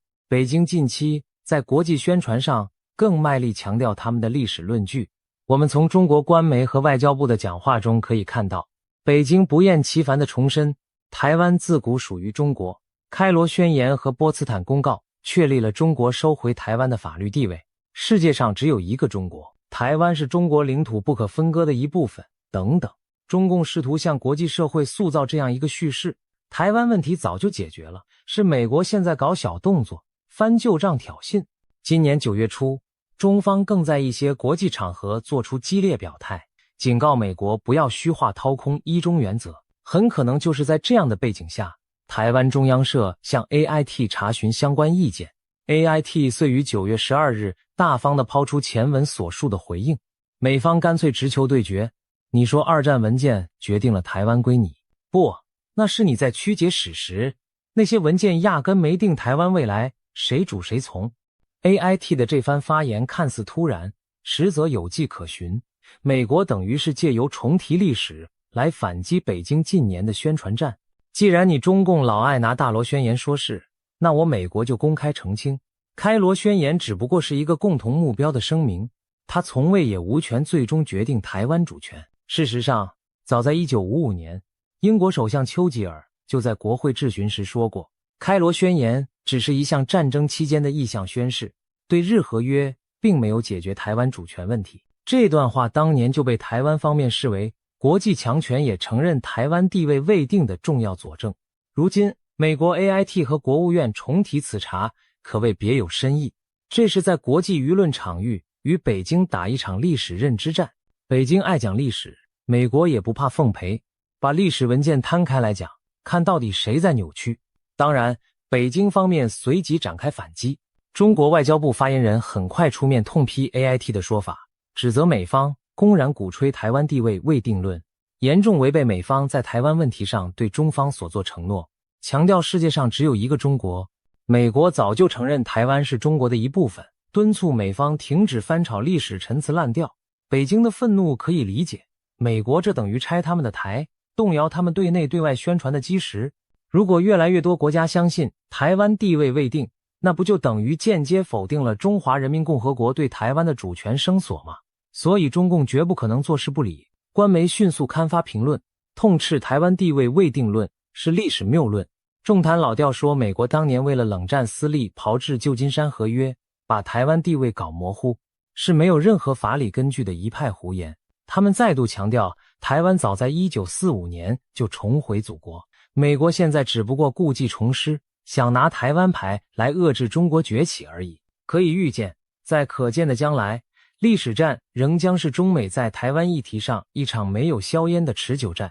北京会不厌其烦强调它的历史版本，美方及台湾这边则会不断阐明另一种诠释。谁能在国际上让更多人相信自己的故事，谁就占据舆论的上风。美国重提台湾地位未定论，在台湾内部也引起了不同反应。毕竟这个议题牵动着统独光谱以及历史叙事，各方立场不尽相同。台湾外交部对 AIT 的发言是表示欢迎和感谢的。外交部发言人指出，国际社会自有公论，感谢美方公开重申政策立场，驳斥中共的不实主张。执政的民进党方面则乐见其成，干事长徐国勇甚至趁机抛出没有台湾光复节的说法，意思是当年1945年台湾并非以中国领土身份被光复，而是日本战败后台湾地位尚未确定，台湾人当时法律上仍是日本臣民。这番言论立刻引发蓝营的反弹，国民党等统派人士批评民进党矮化中华民国主权，甚至直指台湾地位未定论违反美国对台湾的安全承诺和6项保证。前总统马英九办公室就发声抨击 AIT 此举，认为美方文件中虽未明讲台湾地位，但美国实际上早已通过与中华民国建交，至二战后到1979年即旧金山合约间接确认台湾属中华民国。现在 AIT 刻意提未定论，是在搞文字游戏，可能滋长台独的侥幸。马办甚至暗批，这违背了美方不支持台独、不改变现状的原则。看得出来，台湾内部对地位未定论其实看法两极。统派泛蓝一方强调中华民国对台湾的主权，往往不愿承认台湾主权未定，因为那仿佛否定了1945年光复的正当性，动摇中华民国法统。他们宁可主张台湾地位已定，中华民国拥有台湾主权，只是中国内战尚未结束，这样既挡住台独，又不放弃自己是法统正宗。相比之下，偏独派泛绿阵营有人乐于接受未定论，因为这意味着台湾不是中华人民共和国的一部分，台湾人民有权自行决定前途。陈水扁政府时期就曾多次暗示台湾的国际法地位未定，并强调人民自决原则。只是过去台湾政府基于维持现状的考量，未定论并非官方主张，多数时候还是遵循中华民国现状论述。如今美国人自己说出未定论，倒让一些主张台湾主体性的民众感到振奋。看吧，连美国都说台湾主权没定案，那中共凭什么一天到晚声称拥有台湾？然而，从现实政治角度看，不论统派独派，其实都很清楚台湾目前的处境。无论追求统一或者独立，都面对巨大的障碍与风险。在中共武力威胁虎视眈眈下，台湾要真正确认自己的主权地位，恐怕非得经历一场战争不可。这不是耸人听闻，而是残酷的现实。就像前面提到的那位网友和一些学者所言，要摆脱中共紧迫盯人的局面，唯有决战方能定乾坤。但战争意味着什么？不言而喻。台海之战一旦开打，无论输赢，台湾都将承受巨大代价，谁都希望能不战而获。然而老祖宗有句话，不战而屈人之兵，善之善者也。中共现在就想不战而屈台湾，透过经济利诱、外交孤立、舆论统战等手段，慢慢削弱台湾人的抵抗意志。同时，他们备足武力，以战促谈，逼你认一中。在这种压力下，台湾内部其实更需要团结一致对外。毕竟，相比起统独立场的分野，台湾2300万人共享的最大利益是民主自由的生活方式，不想被集权统治所吞噬。这一点上，多数台湾人是有共识的。明居正教授等学者就指出，台湾地位问题怎么解？蓝绿内斗正中共下怀，必须一致对外。美国如今将台湾地位未定摊上台面，某种程度也是在提醒大家，台湾的未来还没定，不要自己先内耗打起来，让中共渔翁得利。事实上，北京最爱看的就是台湾内部分裂，你自己乱成一团，他就更好下手。反之，只要台湾朝野同心协力，不分彼此，国际社会包括美国才能更放心地挺台湾。因为知道台湾人民自己决心捍卫家园，历史已无数次证明，内部分裂只会削弱台湾在国际上的声音。早年国共内战让中国失去联合国席位，如今台湾若重蹈内斗不休的覆辙，恐怕连得来不易的民主果实都不保。从二战结束到冷战角力，从联合国席位之争到今日台海危机，台湾地位未定论这6个字伴随台湾走过了风风雨雨。它曾是美国手中的一张法律王牌，也是一把双刃剑，既保护了台湾的安全，又让台湾长期处于外交上的模糊境地。然而，不管历史如何迂回曲折，有一点始终明朗，台湾从未接受过中国共产党的统治，台湾人民也一再表达拒绝未经同意被并吞的强烈意志。这片土地的前途理应由在此生活的人民自由决定，而不是由哪一方单方面宣告。美国此番罕见地站出来为历史正本清源，某种程度上也是在向世界宣示，任何对台湾未来地位的改变都不能由中共以武力片面实现。台湾会不会成为美国的第51州？几乎可以肯定地说，不会。那更多只是网民的戏言调侃，美国自己也没有要殖民台湾的意思。然而，台湾和美国的关系近年确实前所未有的紧密。美国军舰现身台海，国会议员接连访台，高阶军事交流传得沸沸扬扬，甚至传出美军在台协训的消息。种种迹象显示，在中共步步进逼之下，美台正在以行动告诉北京，别妄想用武力改变现状。如果北京一意孤行，真的企图以武力犯台，美国很可能不再保持模糊，而是坚定站在台湾一边。届时，美中势必正面碰撞，那将是整个亚太乃至全球的灾难。这个前景没有人乐见，但未来几年却又不能不防。所幸的是，台湾有韧性的民主，有先进的科技实力，也有愈来愈多国际友人愿意伸出援手。只要我们自己不放弃，希望之光就不会熄灭。最后，让我们回到开头的问题，台湾地位未定究竟意味着什么？它意味着历史的篇章尚未写完，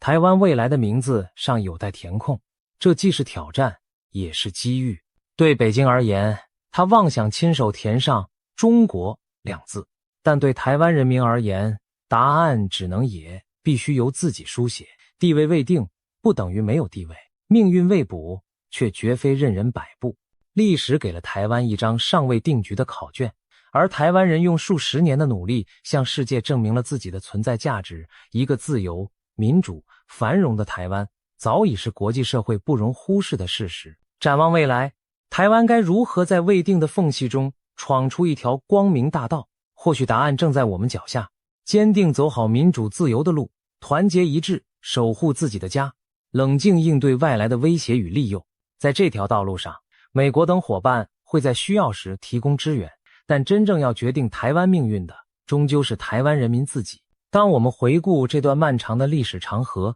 可以骄傲地说，尽管列强博弈，风雨飘摇，台湾人民从未放弃过追寻主体意志的努力。未定论提醒了我们危机，也启示了我们契机。唯有自强不息，才能在国际现实中争取应有的位置；唯有团结自主，方能化解强邻的觊觎野心。台湾不是别人的第51州，台湾是生生不息的台湾。无论国际法技术细节如何繁复，最终决定台湾地位的只会是2300万台湾人民的集体意志。而我们相信，这份意志将如同宝岛上璀璨的灯火，照亮未来的道路，续写属于台湾的历史篇章。台湾的地位未定，但台湾人民追求尊严与自由的决心，历经风雨早已坚定不移。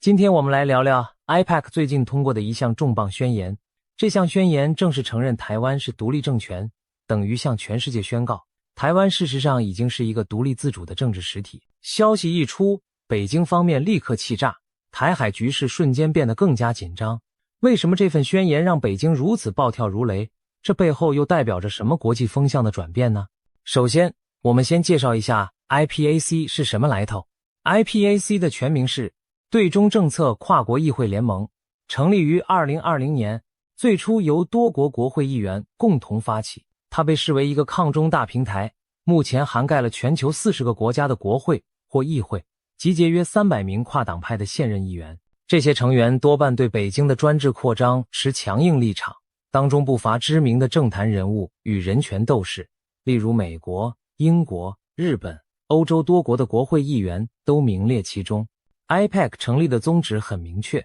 就是联合民主国家力量，共同对抗中共在国际上的威权影响，捍卫普世价值与人权。在过去几年里， IPAC 针对新疆人权、西藏自由、香港民主以及供应链去中化等议题都发声力挺，而台湾议题更是 IPAC 关注的焦点之一。值得一提的是，台湾直到2024年才正式加入 IPAC 成为会员。自此之后，挺台抗中在这个国际平台上成为显学，讨论度大幅提升。今年 IPAC 在欧洲举行的年度峰会，就邀请到台湾的副总统萧美琴亲赴会场发表专题演讲，堪称外交上的一大突破。由此可见，台湾问题如今在国际间已经获得前所未有的重视。IPEC 共同创办人兼执行长裴伦德曾经说过一句话，发人深省：台湾问题已不再是美中之间的问题，而是世界各国自己的国内政治问题。这意味着全世界越来越多国家的政府和人民都将台海局势视为攸关自身利益的议题。毕竟台湾有事就是世界有事，这不再只是一句口号，而正在成为民主国家的共识。从欧洲议会、美国国会到亚洲多国的民意代表，大家纷纷认识到，如果让北京得逞吞并台湾，全球的和平秩序都将受到冲击。所以各国领袖在谈论印太安全时，台湾海峡的和平稳定已经是绕不开的重点。在这样的国际氛围下， IPEC 于2025年11月初在布鲁塞尔召开了年度峰会，并且高调通过了一份关于台湾海峡维持现状的宣言。不要小看维持现状这几个字， IPEC 这次可是把它的内涵讲得清清楚楚、明明白白。多年来，台海现状常被各方引用，却往往各说各话，语带玄机。例如北京口中的现状指的是世界上只有一个中国，台湾是中国的一部分。而在民主阵营看来，现状是台湾目前保持高度自治，不受北京统治。过去这种模糊空间或许让各方暂时维持表面和平，但也埋下了认知落差的地雷。如今 IPEC 索性挑明了说，到底什么才是台海的现状？宣言内容特别列举了几条标准，非常关键。根据这份布鲁塞尔峰会通过的维持现状宣言，台海现状包含以下几个要点：台湾拥有并正在行使自己的独立治理权。换句话说，台湾有自己的政府，由台湾人民透过民主选举产生管理台湾自己的内政外交。这本来就是铁一般的事实。中华民国政府在台湾行使主权管辖超过70年，台湾早已是一个事实上的独立政权。IPEC 强调，这就是现状。台湾有权对自己的边境、领空与领海进行管控，例如谁可以入境，哪些船舰飞机能通过，完全由台湾当局决定。这同样强调了台湾主权运作的事实。任何阻止台湾执行边境管控的行为，都等同于破坏现状。台湾有权采取措施维持正常的经济运作，保护自己的社会免受恶意的政治干预。比如说，台湾可以自行制定经济政策，维持金融稳定，也可以防范外来势力渗透颠覆。如果有人企图用政治手段干预台湾社会，迫使台湾经济崩乱，那也是对现状的破坏。台湾可以与其他国家建立实质关系，注意，这里用词是实质关系，也就是说，不管有没有正式外交承认，各国都不应被禁止和台湾发展各种往来与合作，这包含官方互访、贸易往来、文化交流，甚至安全伙伴关系。IPEC 特别点明，北京长期以来打压台湾的国际空间，威胁他国不得与台湾交往，这种行径严重破坏了台海现状。其他国家也有权在不受中国干预的情况下，自由地与台湾往来，这点是上述原则的另一面。不仅台湾主动交朋友的权利不能被剥夺，别的国家想跟台湾互动也不该被拦阻。北京最爱动辄跳出来警告他国不要与台湾发生任何官方往来等等。但 IPEC 明确表示，你中国管不着，各国完全可以自由决定要怎么跟台湾交往，北京无权干涉。这等于是在国际礼仪上打脸了北京长年以来对各国的胁迫惯例。台湾的前途必须由台湾人民自己决定，任何政治安排都要获得台湾民众的同意。这句话可说是一锤定音，直接点出了两岸问题的核心。台湾的命运只能由台湾2300万人民说了算。宣言强调，透过强迫或恐吓手段，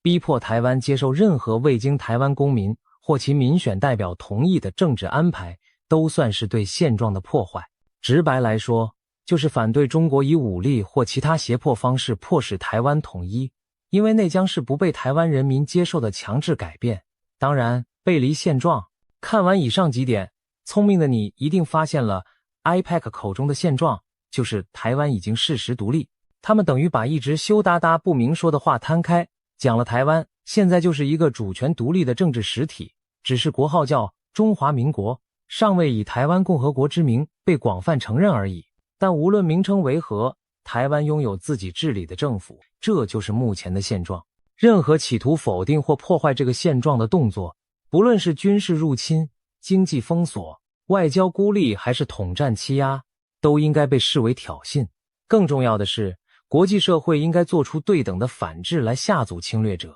IPEC 在宣言中呼吁各民主国家尽速制定共同战略，一旦北京敢采取升高局势的动作，就要让它付出巨大政治与经济代价。这已经不是某一国单打独斗的问题，而是集体安全的课题。试想，当各国把对台威胁视为对整个自由世界秩序的威胁，就意味着北京若妄动干戈，将面对的不只是台湾单独的反抗，而是全球民主阵营的联合反制。从外交谴责、经济制裁，一直到更强硬的援助行动，都可能同步出现。这正是 IPEC 试图传达给北京的讯号。别以为欺负台湾没有成本，全世界都在看着，一旦你破坏现状，就准备承担沉重后果。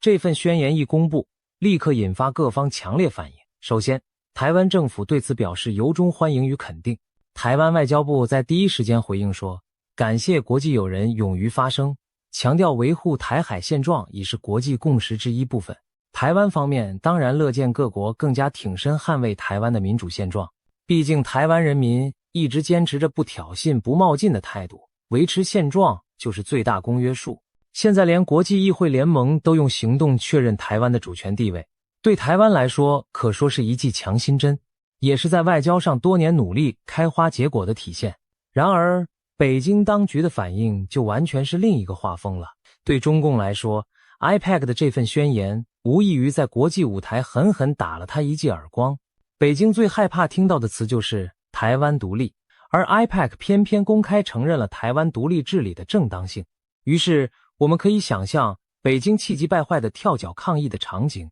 几乎是瞬间发生。果不其然，中国外交部和官媒随即发声明强烈谴责，照例他们会祭出那套老调，坚决反对任何国际势力干涉中国内政，所谓台湾是中国不可分割的一部分。同时，中共还扣帽子地痛批 IPEC 是反华分子的小集团，声称这些国会议员抱着冷战思维，企图以台制华，他们一定会再次重申一个中国原则，宣称这才是国际关系的基础和台海真正的现状。对此，北京官方可能更恼羞成怒的是， IPEC 戳破了他常年宣传的谎言。中国一直试图向全球洗脑。1971年，联合国大会通过的第2758号决议文确立了北京代表中国的席位，所以台湾是中国的一部分，得到国际承认。实际上，越来越多国家已经点出重点，那项联合国决议根本没有处理台湾的主权归属问题，更没有授权北京管辖台湾。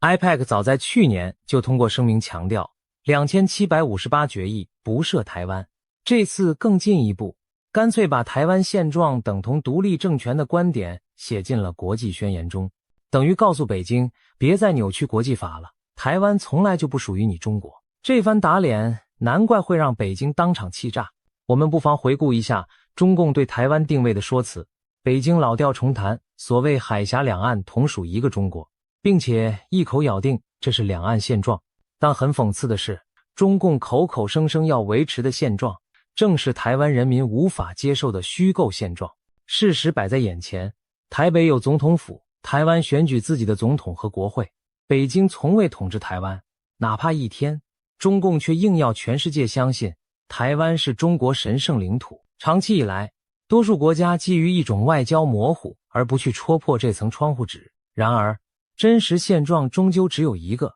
台湾已经分别于中国。IPEC 这次等于集体承认了这个事实。北京当局当然惶恐，一旦国际社会广泛接受了这种明确现状观，中共未来就更难以在所谓统一大业上自圆其说，甚至可能削弱他动武的借口。北京除了口头抗议，未来还可能采取哪些报复动作呢？可以预见的包括外交层面，中国可能向参与 IPEC 的国家提出严正交涉，要求他们政府与这些议员切割，甚至可能召见多国驻华大使示威一番。但由于 IPAC 成员来自数十国，很难逐一施压。有些民主国家的政府本身就支持议员做法，北京反而自取其辱。宣传层面，中国官媒大概率会开足火力，大骂 IPEC 不得人心，干涉内政、挑衅底线之类，同时继续对内灌输全世界都承认台湾是中国一部分，只有几个反华议员在跳的论调。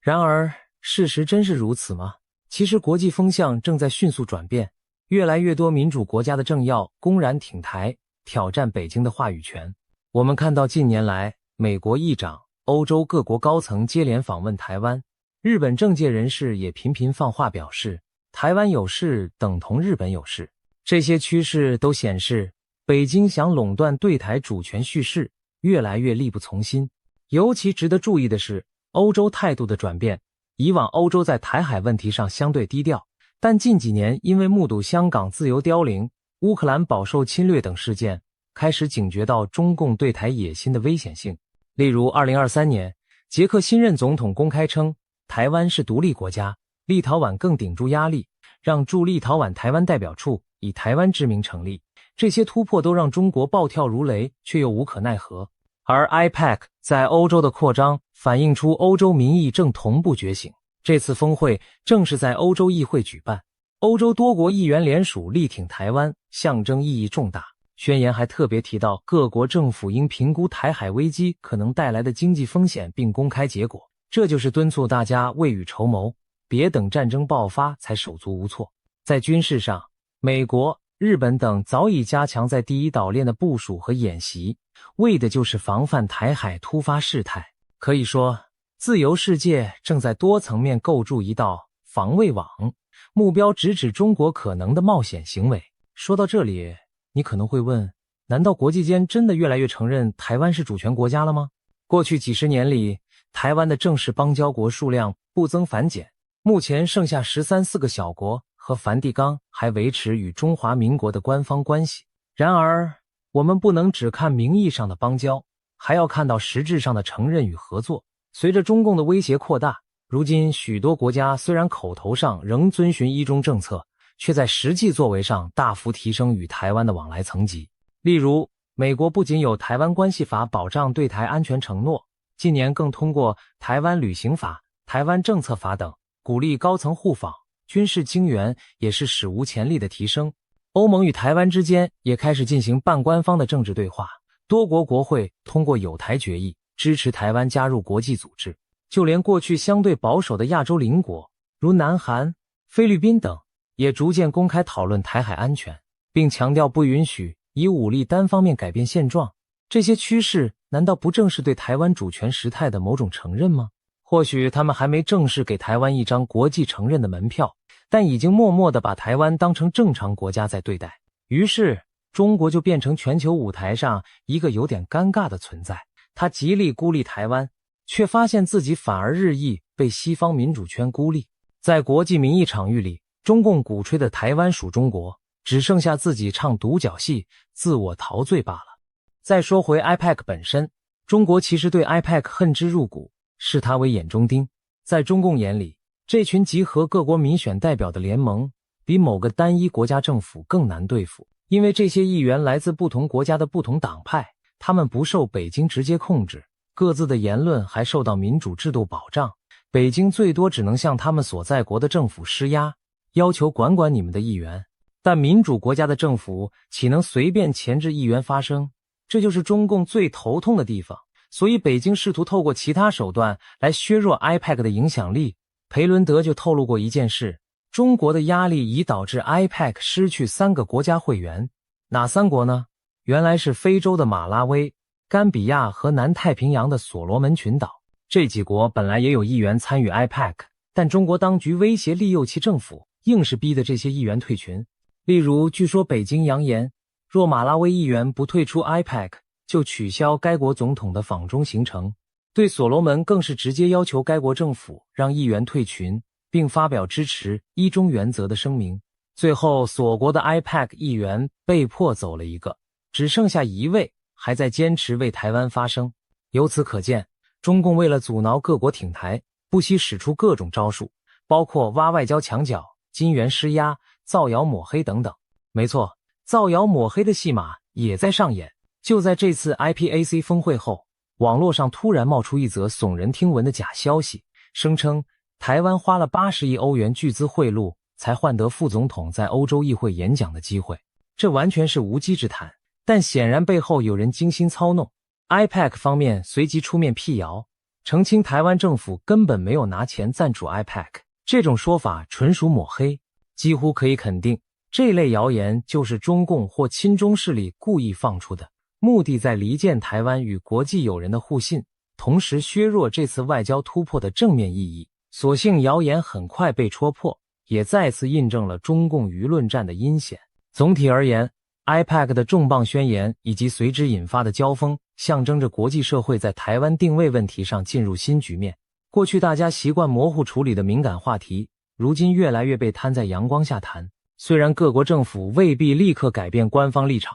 但从立法机构和民间舆论开始，已有强大声音要求对北京说真话、讲原则。这种由下而上的压力终将影响各国政策走向。可以预见，未来会有更多国会、国际组织加入类似 IPAC 的行列，把挺台湾当作一种政治正确和价值宣示。对台湾而言，这当然是正向发展，也许有朝一日真的能累积足够的国际支持，突破正式承认的最后关卡。不过，我们也不能掉以轻心，北京在国际上碰壁，可能转而把怒火发泄在台海周边的军事挑衅上。例如，近期共机共建扰台已成常态，每当国际上有挺台动作，北京就喜欢以实弹军演、环岛巡航来武吓台湾。今年以来，从美国对台军售、新任总统出访过境美国，到欧洲议员访台，只要出现所谓挑战红线的事件，中共几乎都会有所反应。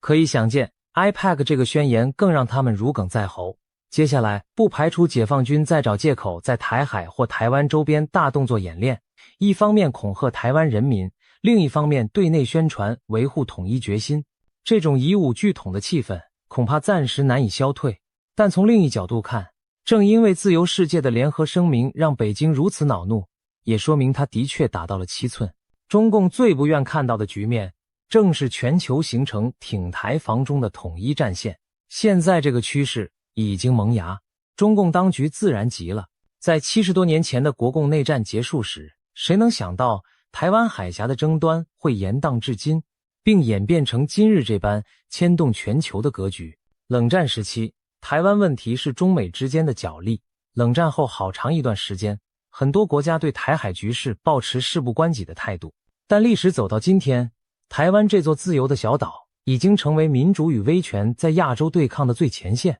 台海不再只是两岸的事，而是世界的事。IPAC 的宣言正是这个大趋势的缩影。它昭告天下，自由民主阵营不仅看见了台湾的存在，也愿意为守护台湾这颗亚洲明珠而采取行动。当然，这距离实质改变国际关系现状还有很多关卡，但至少冰封已久的现实正被一点点撼动。最后，我们不禁要问，未来会怎么发展？ IPAC 已经抛砖引玉，各国政府会跟进采纳这些原则吗？会不会有朝一日，主要国家干脆承认中华民国政府或台湾国的主权地位？北京届时又将如何反应？这一连串问题的答案目前仍在未定之天。然而可以确定的是，暧昧的外交词令将越来越遮不住事实的轮廓。当真相被更多人接受，勇气也会随之增长。或许在不久的将来，我们会看到更多突破想象的场景，例如民主国家联盟公开宣布保护台湾安全的机制成型，又或者台湾以观察员或成员身份进入更多国际组织，甚至可能有那么一天，一些国家不再闪烁其词，而是在国际场合直称台湾为国家。如果真到了那一步，北京将面临严峻的抉择，是继续闭目塞听，把头埋在沙里拒绝承认现实，还是铤而走险做出激烈举动？希望理性最终能占上风，毕竟动武没有赢家，只会招致全球更一致的反对。总而言之， IPAC 这项重磅宣言的意义在于团结自由世界，共同确认并维护台湾既有的独立地位。它不是在改变现状，而是告诉大家什么才是真正的现状。对台湾而言，这无疑是一大振奋人心的国际里程碑；对北京而言，则是不折不扣的警讯与打击。历史的巨轮已经转动，未来的剧本正在书写。台湾人民所坚守的民主与自由，正获得越来越多志同道合的朋友声援。我们将拭目以待，这股集体力量能否最终化解战争风险，维持台海长久的和平稳定？正如那句话所说，台湾有事，世界有事。现在世界真的行动起来了，我们也期盼有一天，北京当局能够清醒认识到这点，放弃对台湾的威吓，与台湾人民寻求和平共存之道。但在那之前，国际挺台声浪只会越来越强，而台湾将继续勇敢地站在风浪中，守护自己的家园，也守护着自由文明在亚洲的一盏灯火。让我们为这座小岛和所有支持它的伙伴们送上最诚挚的祝福与掌声。今天我们来聊聊最近亚洲政坛的一个爆炸性话题，日本难道真的要和台湾建交吗？更惊人的是，执政的自民党高层居然扬言要脱离中国。消息一出，北京方面震怒万分，整个气氛剑拔弩张，仿佛疯了般的展开强烈反制。这背后到底发生了什么事？日本与中国之间的外交关系为何突然恶化到如此地步？今天就让我们深入来梳理这场风波的来龙去脉，看看日本是否真的会踏出与台湾建交的那一步，以及北京方面又在担忧些什么。首先，我们要明白日本和台湾建交这两个国家的正式外交关系意味着什么。事实上，日本在1972年就已经与中华民国台湾断交，转而承认中华人民共和国为中国唯一合法政府。当年日本与北京政府签署中日联合声明，明确表示充分理解并尊重中国政府关于台湾是中华人民共和国不可分割的一部分的立场。自那时起，日台之间就没有正式的外交关系，只有民间性质的往来。例如，日本在台湾设立的是日本台湾交流协会，仅扮演实质大使馆的角色，但不具正式外交地位。同样地，台湾在东京也只有台湾日本关系协会这类机构。对日本来说，遵守1972年的承诺一直是对华关系的基石。台湾问题被定位为中国内政，日本官方绝口不提，两国关系更谈不上建交。所以日本要跟台湾建交这件事听起来几乎是不可能的，天方夜谭。一旦成真，意味着日本等于推翻过去50多年对华政策，和中国正式决裂。北京当局对此更是零容忍，过去任何国家只要胆敢跟台湾建立官方关系，都势必要承受中国的强烈报复，甚至断交。那么日本为何近期会传出如此惊人的风声呢？事情的转折点就出现在日本政坛风向和区域局势的渐变。过去几年里，东亚局势因为中国崛起与台海紧张而出现重大变化。中国大陆在经济和军事上日益强大，同时对台湾展现出更强硬的统一意志，甚至不排除动武。日本作为东亚的重要国家，也开始重新评估自身安全，特别是近10年来，日本国内对中国的警惕大幅提升，而对台湾的友好感情也在增加。一方面，中国在东海不断派遣军机军舰在日本附近活动，钓鱼台列屿，日本称尖阁诸岛，主权争议让日中关系持续紧绷。另一方面，台湾作为民主伙伴，在2011年东日本大震灾等危机时对日本慷慨援助，加深了日本民众的好感。许多日本人开始认为，在价值观上台湾更接近日本，而中国的威胁则与日俱增。这种氛围之下，日本执政党内的对中强硬派势力逐渐壮大。自民党 LDP 本来就是以保守派居多的政党，其中不乏对华态度强硬、亲近台湾的政客。早在2021年，时任副首相的麻生太郎就曾公开表示，如果中国入侵台湾，日本也不能坐视不管，暗示日本可能是台海有事，为自身安全危机。更早之前，日本前首相安倍晋三在卸任后也直言，台湾有事就是日本有事。这些言论在当时都引起北京的强烈不满，因为这等于日本高层承认台湾安全与日本息息相关。而当时之所以还算擦边球，是因为发言人身份比较特殊。安倍说这话时已不是首相，麻生则虽在位，但用了较暧昧的方式表达。然而风向正在改变，自民党内更直接，鹰派的声音开始走向前台，甚至掌握了最高权力。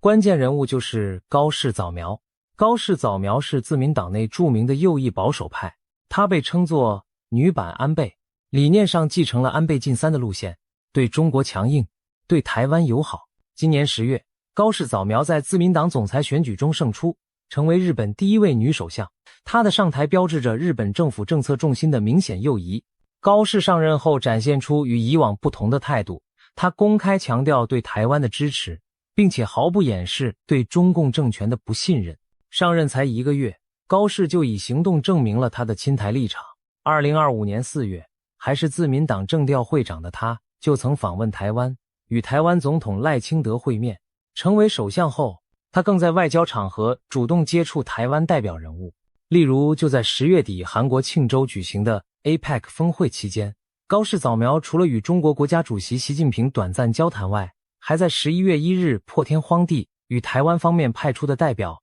前副阁揆林信义进行了会谈。更令北京抓狂的是，高市会后在自己的社交媒体上发文称见到了总统府资政，林信义直接用上了总统府这类暗含台湾主权意涵的称谓。要知道，日本政府历来对台湾官员的头衔用词非常谨慎，小心避免使用让人听起来像是承认台湾官方地位的字眼。然而高市却大大方方用了，这在北京眼中无疑是踩了红线。北京立即提出严正抗议。中国外交部在11月1日当天就对日方提出强烈不满，指责日方此举违背了1972年建交公报的精神。日本这边则反驳说，高市与林信义的接触并不违反维持日台非政府间实务关系的立场，等于强调这只是民间交流。然而中方显然不接受这种说法，日本首相私下会见台湾要员，还称呼对方官衔，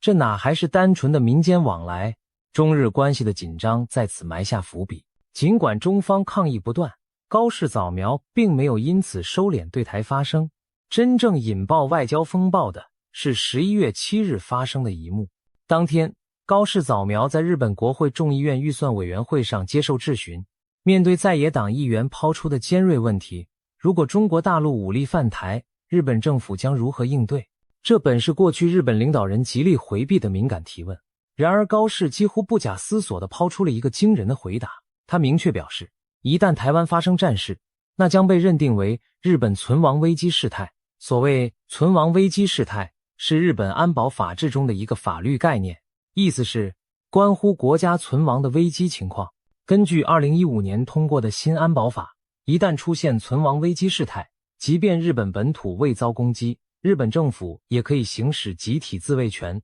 动用自卫队进行军事行动。翻译成大白话，高市早苗这一句话等同于暗示日本愿意在台海战争中出兵协防台湾。要知道，日本自二战后宪法严格限制对外动武，历届政府在台海问题上更是谨慎再三。以前像安倍、麻生那样的强硬表态已经很少见，而且通常是卸任或办官方场合说说而已。但这次不同，现任首相在国会正式答辩中公开将台湾安全和日本生死存亡挂钩，这是史无前例的强硬姿态。高市早苗以往就以鹰派著称，但如此直接触碰台湾议题红线还是头一次。他的发言震撼了整个国际社会，当然首当其冲就是让北京当局勃然大怒。果不其然，北京方面随即掀起了一连串猛烈的反应。中国官方迅速对高市的言论发出谴责，称其罔顾历史、危险挑衅。中国驻大阪总领事薛健甚至在社交平台 X 推特上发出露骨的威胁帖文，说那颗脏兮兮的脑袋一旦探出头来，就要毫不犹豫地砍下去，明显是冲着高市早苗去的杀气腾腾语句。这则帖文虽然随后被删除，但已经在网络上引发轩然大波。日本舆论震惊于中国外交官公然发布如此暴力威胁，中国网民那边则是一片叫好声，战狼情绪高涨。接着，中国外交部为此不但没有道歉，反而替这位总领事背书，宣称薛健的发言只是个人表态，中方的立场是敦促日本停止向台独势力发出错误信号。这番态度更加深了日方的愤怒。11月10日，日本外务省召见中国驻华大使提出抗议，日方议员甚至有人要求把这位大阪总领事驱逐出境。同日，北京也召见日本驻华大使强硬交涉，要求高市收回有关台湾有事的言论。接下来几天，中国政府和媒体发起了铺天盖地的对日批判与报复行动。中共官媒《人民日报》、《环球时报》等连日发表措辞激烈的评论文章，指责高市早苗大放厥词，严重违反中日联合声明精神，渲染日本军国主义阴魂不散，再次炒作历史旧账。北京甚至借题发挥，强调今年是台湾光复80周年，即1945年日本战败终止对台殖民统治80周年，声称台湾自那时起重回中国怀抱，日本没有任何权利再染指台湾事务。这些宣传火力之猛，让人恍如回到文革式的批斗场景。中国军方也出面表态，解放军东部战区透过媒体警告，如果日本干涉台湾，中国军队必将予以迎头痛击，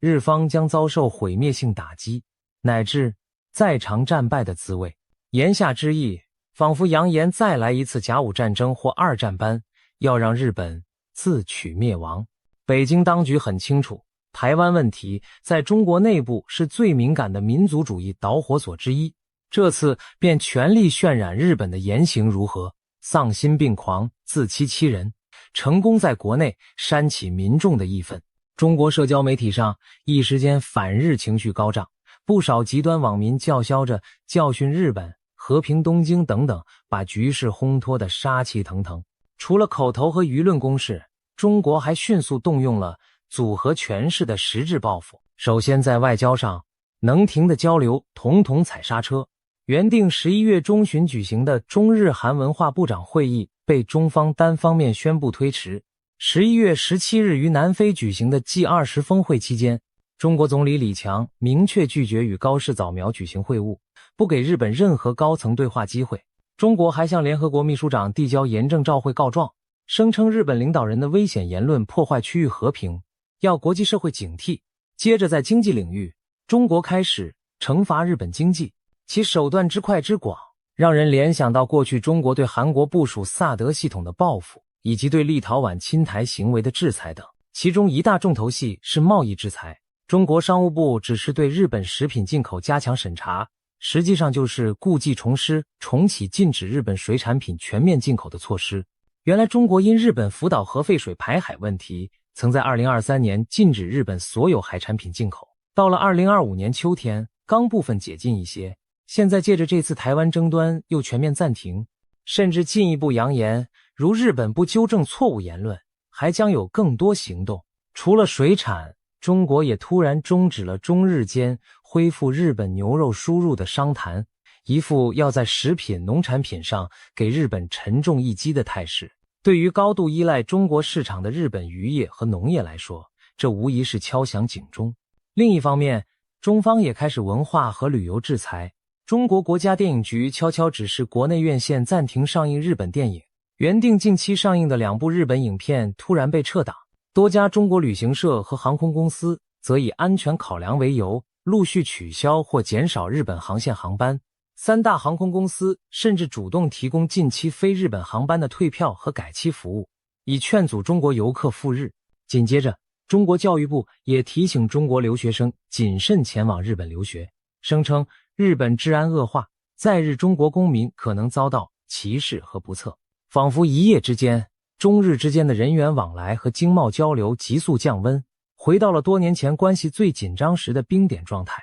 不仅如此，军事上的动作也没缺席。就在北京口诛笔伐和经济施压的同时，中国解放军也出动来对日本示威。11月中旬，有中国海警船编队公然驶入钓鱼台、尖阁诸岛附近海域巡航，炫耀对争议领土的存在。解放军还出动无人机绕飞日本最西端与那国岛附近的空域，甚至传出在东海上空进行实弹演习的消息。虽然尚未发生直接的军事冲突，但中国已经透过种种行动向日本亮肌肉、施压力。北京的用意很明显，要提前警告日本和其他区内国家，谁敢在台湾问题上与中国对着干，就要付出惨重代价。这种杀鸡儆猴的姿态，既是说给东京听，也是说给台北、华盛顿乃至首尔、堪培拉听的。毕竟，在北京看来，台台湾问题上，美日同盟、小北约、美日印澳四方机制等都可能联合起来牵制中国，他必须打掉这种念头。然而，日本真的被吓到了吗？目前看来，情况和北京的如意算盘并不相同。高市早苗面对铺天盖地的压力，态度强硬，毫不退让。11月10日，他明确拒绝撤回自己有关台湾的发言，强调那其实只是重申日本的一贯立场，并没有改变日本政府政策。同时他也表示，未来在正式场合会更谨慎措辞，但基本观点不变。换句话说，高市没有道歉，更没有收回观点的意思。日本政府发言人还反过来要求中方对大阪总领事的暴力言论采取适当措施，至少要道歉或惩处。尽管中国没有理会，但这显示日本政府没有一味示弱。日本外务省更召见中国大使，提出严正交涉，表明高市的发言并无不当，反而是中方外交官言行极端，不可接受。日本朝野也出现某种团结现象，多名朝野议员纷纷谴责中国领事的失当言论，自民党、在野的立宪、民主党、公民党等甚至一致通过了要求中方道歉的决议案。可以说，中国的强硬反应反而激起了日本社会更广泛的反弹情绪。值得注意的是，日本国内对高市早苗此番对中强硬表态的舆论反应颇为耐人寻味。许多人原以为高市府上任就挑动台湾议题，会不会引火烧身，让支持率下滑？毕竟中国经济实力庞大，日本一旦遭报复可能损失惨重。然而事实恰恰相反，最新民调显示，高市内阁不降反升，尤其是年轻世代对他支持有增无减。根据日本最大报纸读卖新闻在事件后的全国民调，18至39岁的受访年轻人中，高达64%的人表示支持政府此次对中国强硬立场，而60岁以上年长者支持率约为43%，整体支持度约56%。这说明年轻一代日本人对中国的戒心和不满更强，对守护台湾、坚持日本自身主权尊严的立场相当认同。这背后反映的是日本社会心态的转变。长期以来，日本奉行和平主义，不愿与邻国生事，但年轻世代目睹中国对周边国家的施压乃至胁迫，他们开始质疑过去那种对华卑躬屈膝的方针，转而支持更积极强硬的防卫态度。中国的霸道行径某种程度上催生了日本的新世代鹰派民意，这也是北京可能始料未及的反效果。此外，日本各派政治势力的表态也值得玩味。高市所属的自民党内自不用说，鹰派们拍手称快，认为总算有领袖能够对中国说不，坚定捍卫日本利益。但连一向对华较温和的声音也不敢公开批评高市。反对党如立宪民主党只是质疑高市是否充分考量发言措辞，但在原则上并未说他错了。曾与自民党长期联合执政的公民党，日本佛教组织创价学会背景政党，其领袖虽然对高市的台湾有事论调表示存疑，但公民党此时已在10月因为其他政治嫌隙退出执政联盟，成为独立在野党。公民党常年主张与中国友好，是日本政坛对华缓冲的重要力量，但它的影响现在减弱，这也使得高市政府更无后顾之忧地执行强硬政策。可以说，日本政坛在这个议题上虽有不同声音，但国家利益面前相对团结。尤其当中国的外交霸凌摆在眼前时，日本朝野都不愿示弱，以免助长对方气焰。而在国际上，日本的盟友们也纷纷对高市早苗表达支持。台湾方面自然是最受鼓舞的，台北的领导人对日本首相的表态几乎拍手称赞。台湾行政部门发言人立即回应说，日本首相会见台湾代表人物是很正常的事情，并感谢日本长期以来对台安全的关注。针对中国禁止日本水产品进口这件事，台湾更是刻意唱反调，表达对日相挺。台湾总统蔡英文亲自出境拍摄影片，享用日本进口的生鱼片寿司，大口品尝北海道扇贝、狮鱼等海鲜，以行动告诉国人，日本食品很安全，我们全力支持日本。台湾政府也在此之前就完全解除对日本、福岛等地食品的进口限制，显示出与东京并肩的姿态。这种你进我吃的举动在两岸三地媒体上引发热议，充分说明台湾愿与日本共同对抗中国经济胁迫的决心。美国方面作为日本的安保盟友，虽然官方没有大肆张扬此事，毕竟美国也奉行一中政策，不会公开支持台湾有事日本出兵的说法，但实质上美方对日本的强硬立场颇为赞许。美国驻日大使公开表示，不论是总统本人还是我以及整个美国大使馆都支持日本首相的立场。据报道，美国政府私下对日本在台海问题上更加明确、坚定感到安心，因为美日同盟一直希望日本承担更多区域安全责任，尤其现任美国总统川普一直要求盟国提升军费，高市也顺势承诺将日本防卫预算在2026年前提高到 GDP 的 2%， 这与美方利益不谋而合。可以说，在此事件中，美国与台湾都站在日本这一边，形成一个事实上的团结阵营。反观中国，虽然怒气冲天地动员各种手段制裁日本，但在国际上应者寥寥，许多西方国家政府对中日争端保持低调，欧洲盟国大多仅呼吁双方对话降温，并未谴责日本。事实上，某些欧美政界人士还认为中国的反应极其不当。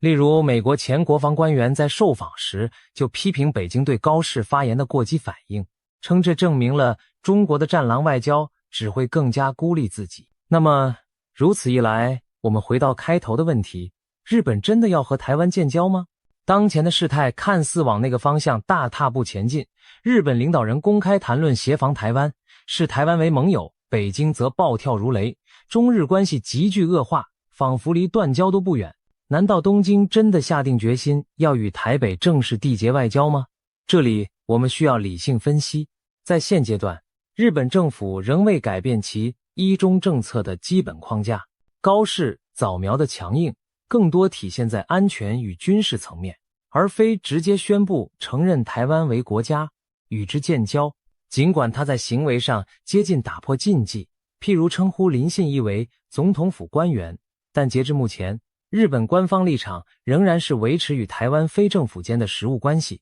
高市本人也在风波后重申，日本将继续遵守1972年联合声明的立场。不过，这次事件确实显示出日本正以前所未有的方式逼近那条红线。如果未来台海局势继续恶化，不排除东京当局采取更多突破性的举措，例如提升日本驻台机构的层级，名称更加官方化，邀请更高级别的台湾官员访日，甚至参与国际多边对话，这些都将是半官方但实质上的关系升级，为未来可能的外交承认做铺垫。我们也不能忽视另一层现实，日本正在有意识地脱离中国，影响不仅是外交上，还有经贸和战略上。所谓自民党高层宣布脱离中国，可以理解为日本执政团队下决心要降低对中国的依赖，摆脱以往看中国脸色行事的状态。近年来，日本政府推动了一系列经济安保政策，目的就在于供应链去中化。比如，日本提供补贴，鼓励制造业从中国迁回本土或转往东南亚，以避免关键产业过度依赖中国市场。又如在尖端科技领域，日本配合美国对华出口管制，限制先进半导体设备卖给中国，以免助长潜在对手的军事实力。再比如，在稀土等战略矿物上，日本早自2010年就因一次中日渔船冲突受中国禁运之苦，随后积极在澳洲等地投资矿山，发展替代供应渠道，不让中国拿稀土卡日本脖子。这次中国因高市言论对日本实施经济报复，更会促使东京下更大决心与美欧合作，加速供应链多元化。正如一位日本学者所言，中国给日本的压力越大，日本民众反而越团结。北京或许误判了形势，认为对日施压可以逼东京让步，实际上却激发出日本更强的自主意识和抵抗决心。长远来看，如果中国执意在台湾问题上对周边国家采取高压威胁，那么日本和台湾走得更近，甚至某天建立正式同盟也并非全无可能。毕竟历史上许多外交巨变都是在高压下发生的。当年美国与中华民国断交，改与北京建交，是冷战格局使然。而未来若美中真的陷入新冷战，并在台海一触即发，不排除美日一起调整一中政策，改以承认台湾来共同对抗中国。当然，这将是极为戏剧性也极具风险的转变，等同于中美日完全决裂，新的对抗铁幕落下，日本决策者也深知其中利害，所以目前高市政府虽然强硬，但仍留有一线余地，没有宣称政策转向。然而我们可以明显感受到，过去那种日本小心翼翼维持中日关系，不敢触碰台湾议题的时代正在终结，取而代之的是一个更加自信而戒备的日本。他愿意为捍卫自身与盟友安全而承担风险，哪怕因此激怒中国。北京方面如今进退维谷，一方面他想通过雷霆手段压服日本，使其晋升道歉，好维护自身对台问题的绝对话语权。但另一方面，这些手段却在日本国内产生反效果，反而助长了日本对抗中国的民意。如果北京继续升高对日敌意，只会逼得东京更往华府和台北靠拢，形成远中近台的新战略定位。最近的事态发展对此已是明证。中国发布赴日旅游警告后，日本非但没有退缩，还呼吁北京冷静克制。中国暂停中日高层对话，日本则转向加强与美韩等国的安保合作。几乎是中国每出一张牌，日本就亮出一副更不依赖中国的态势。从前中国经常利用经贸往来作为外交筹码，但如今日本似乎下定决心，即使没有你中国，我也能活。这正是北京最担心看到的局面。可以想见，如果未来北京真的对台湾动武，日本势必更坚定地站在美国及台湾一侧。到那时候别说建交，日台甚至可能结成某种军事同盟，共同抵抗中国。而若中国短期内不采取更激进行动，这场外交风波或许还有转圜余地，例如透过第三方斡旋，日中重启某种对话，日本在表面措辞上稍作保留，中国也停止进一步制裁，让关系不至于彻底撕裂。但日中之间已经埋下深深的猜忌和敌意。北京认为日本政府右倾，军国主义幽灵复活，不再可信。东京则认为中国咄咄逼人，不尊重规则，必须提防。双方民间舆论也日益负面，中国人重新喊出日本军国主义抬头要警惕，日本人则对中国抱持更多戒心和反感。所以日本要跟台湾建交，自民党高层宣布脱离中国，北京整个疯了。这个耸人听闻的标题背后，其实折射的是东亚地缘政治格局的巨变。简单说，日中两国正高速奔向一场全面对立的态势，而台湾则处在这场角力的中心。或许短时间内，日本不会正式和台湾建立外交关系，毕竟那一步等同引爆中日断交和区域危机。但日本已明确向世界传达出一个信号，在捍卫台湾、牵制中国这件事上，日本准备更积极主动，即便付出代价也在所不惜。北京的强硬反应虽疯狂，却可能适得其反，把日本推得更远，甚至推向他最不愿见到的局面，一个更团结且对抗心态更强的美日台联盟。未来的日子里，我们将继续观察这场风波的走向。高市早苗能否在压力下继续顶住，推动日本防卫改革甚至修宪？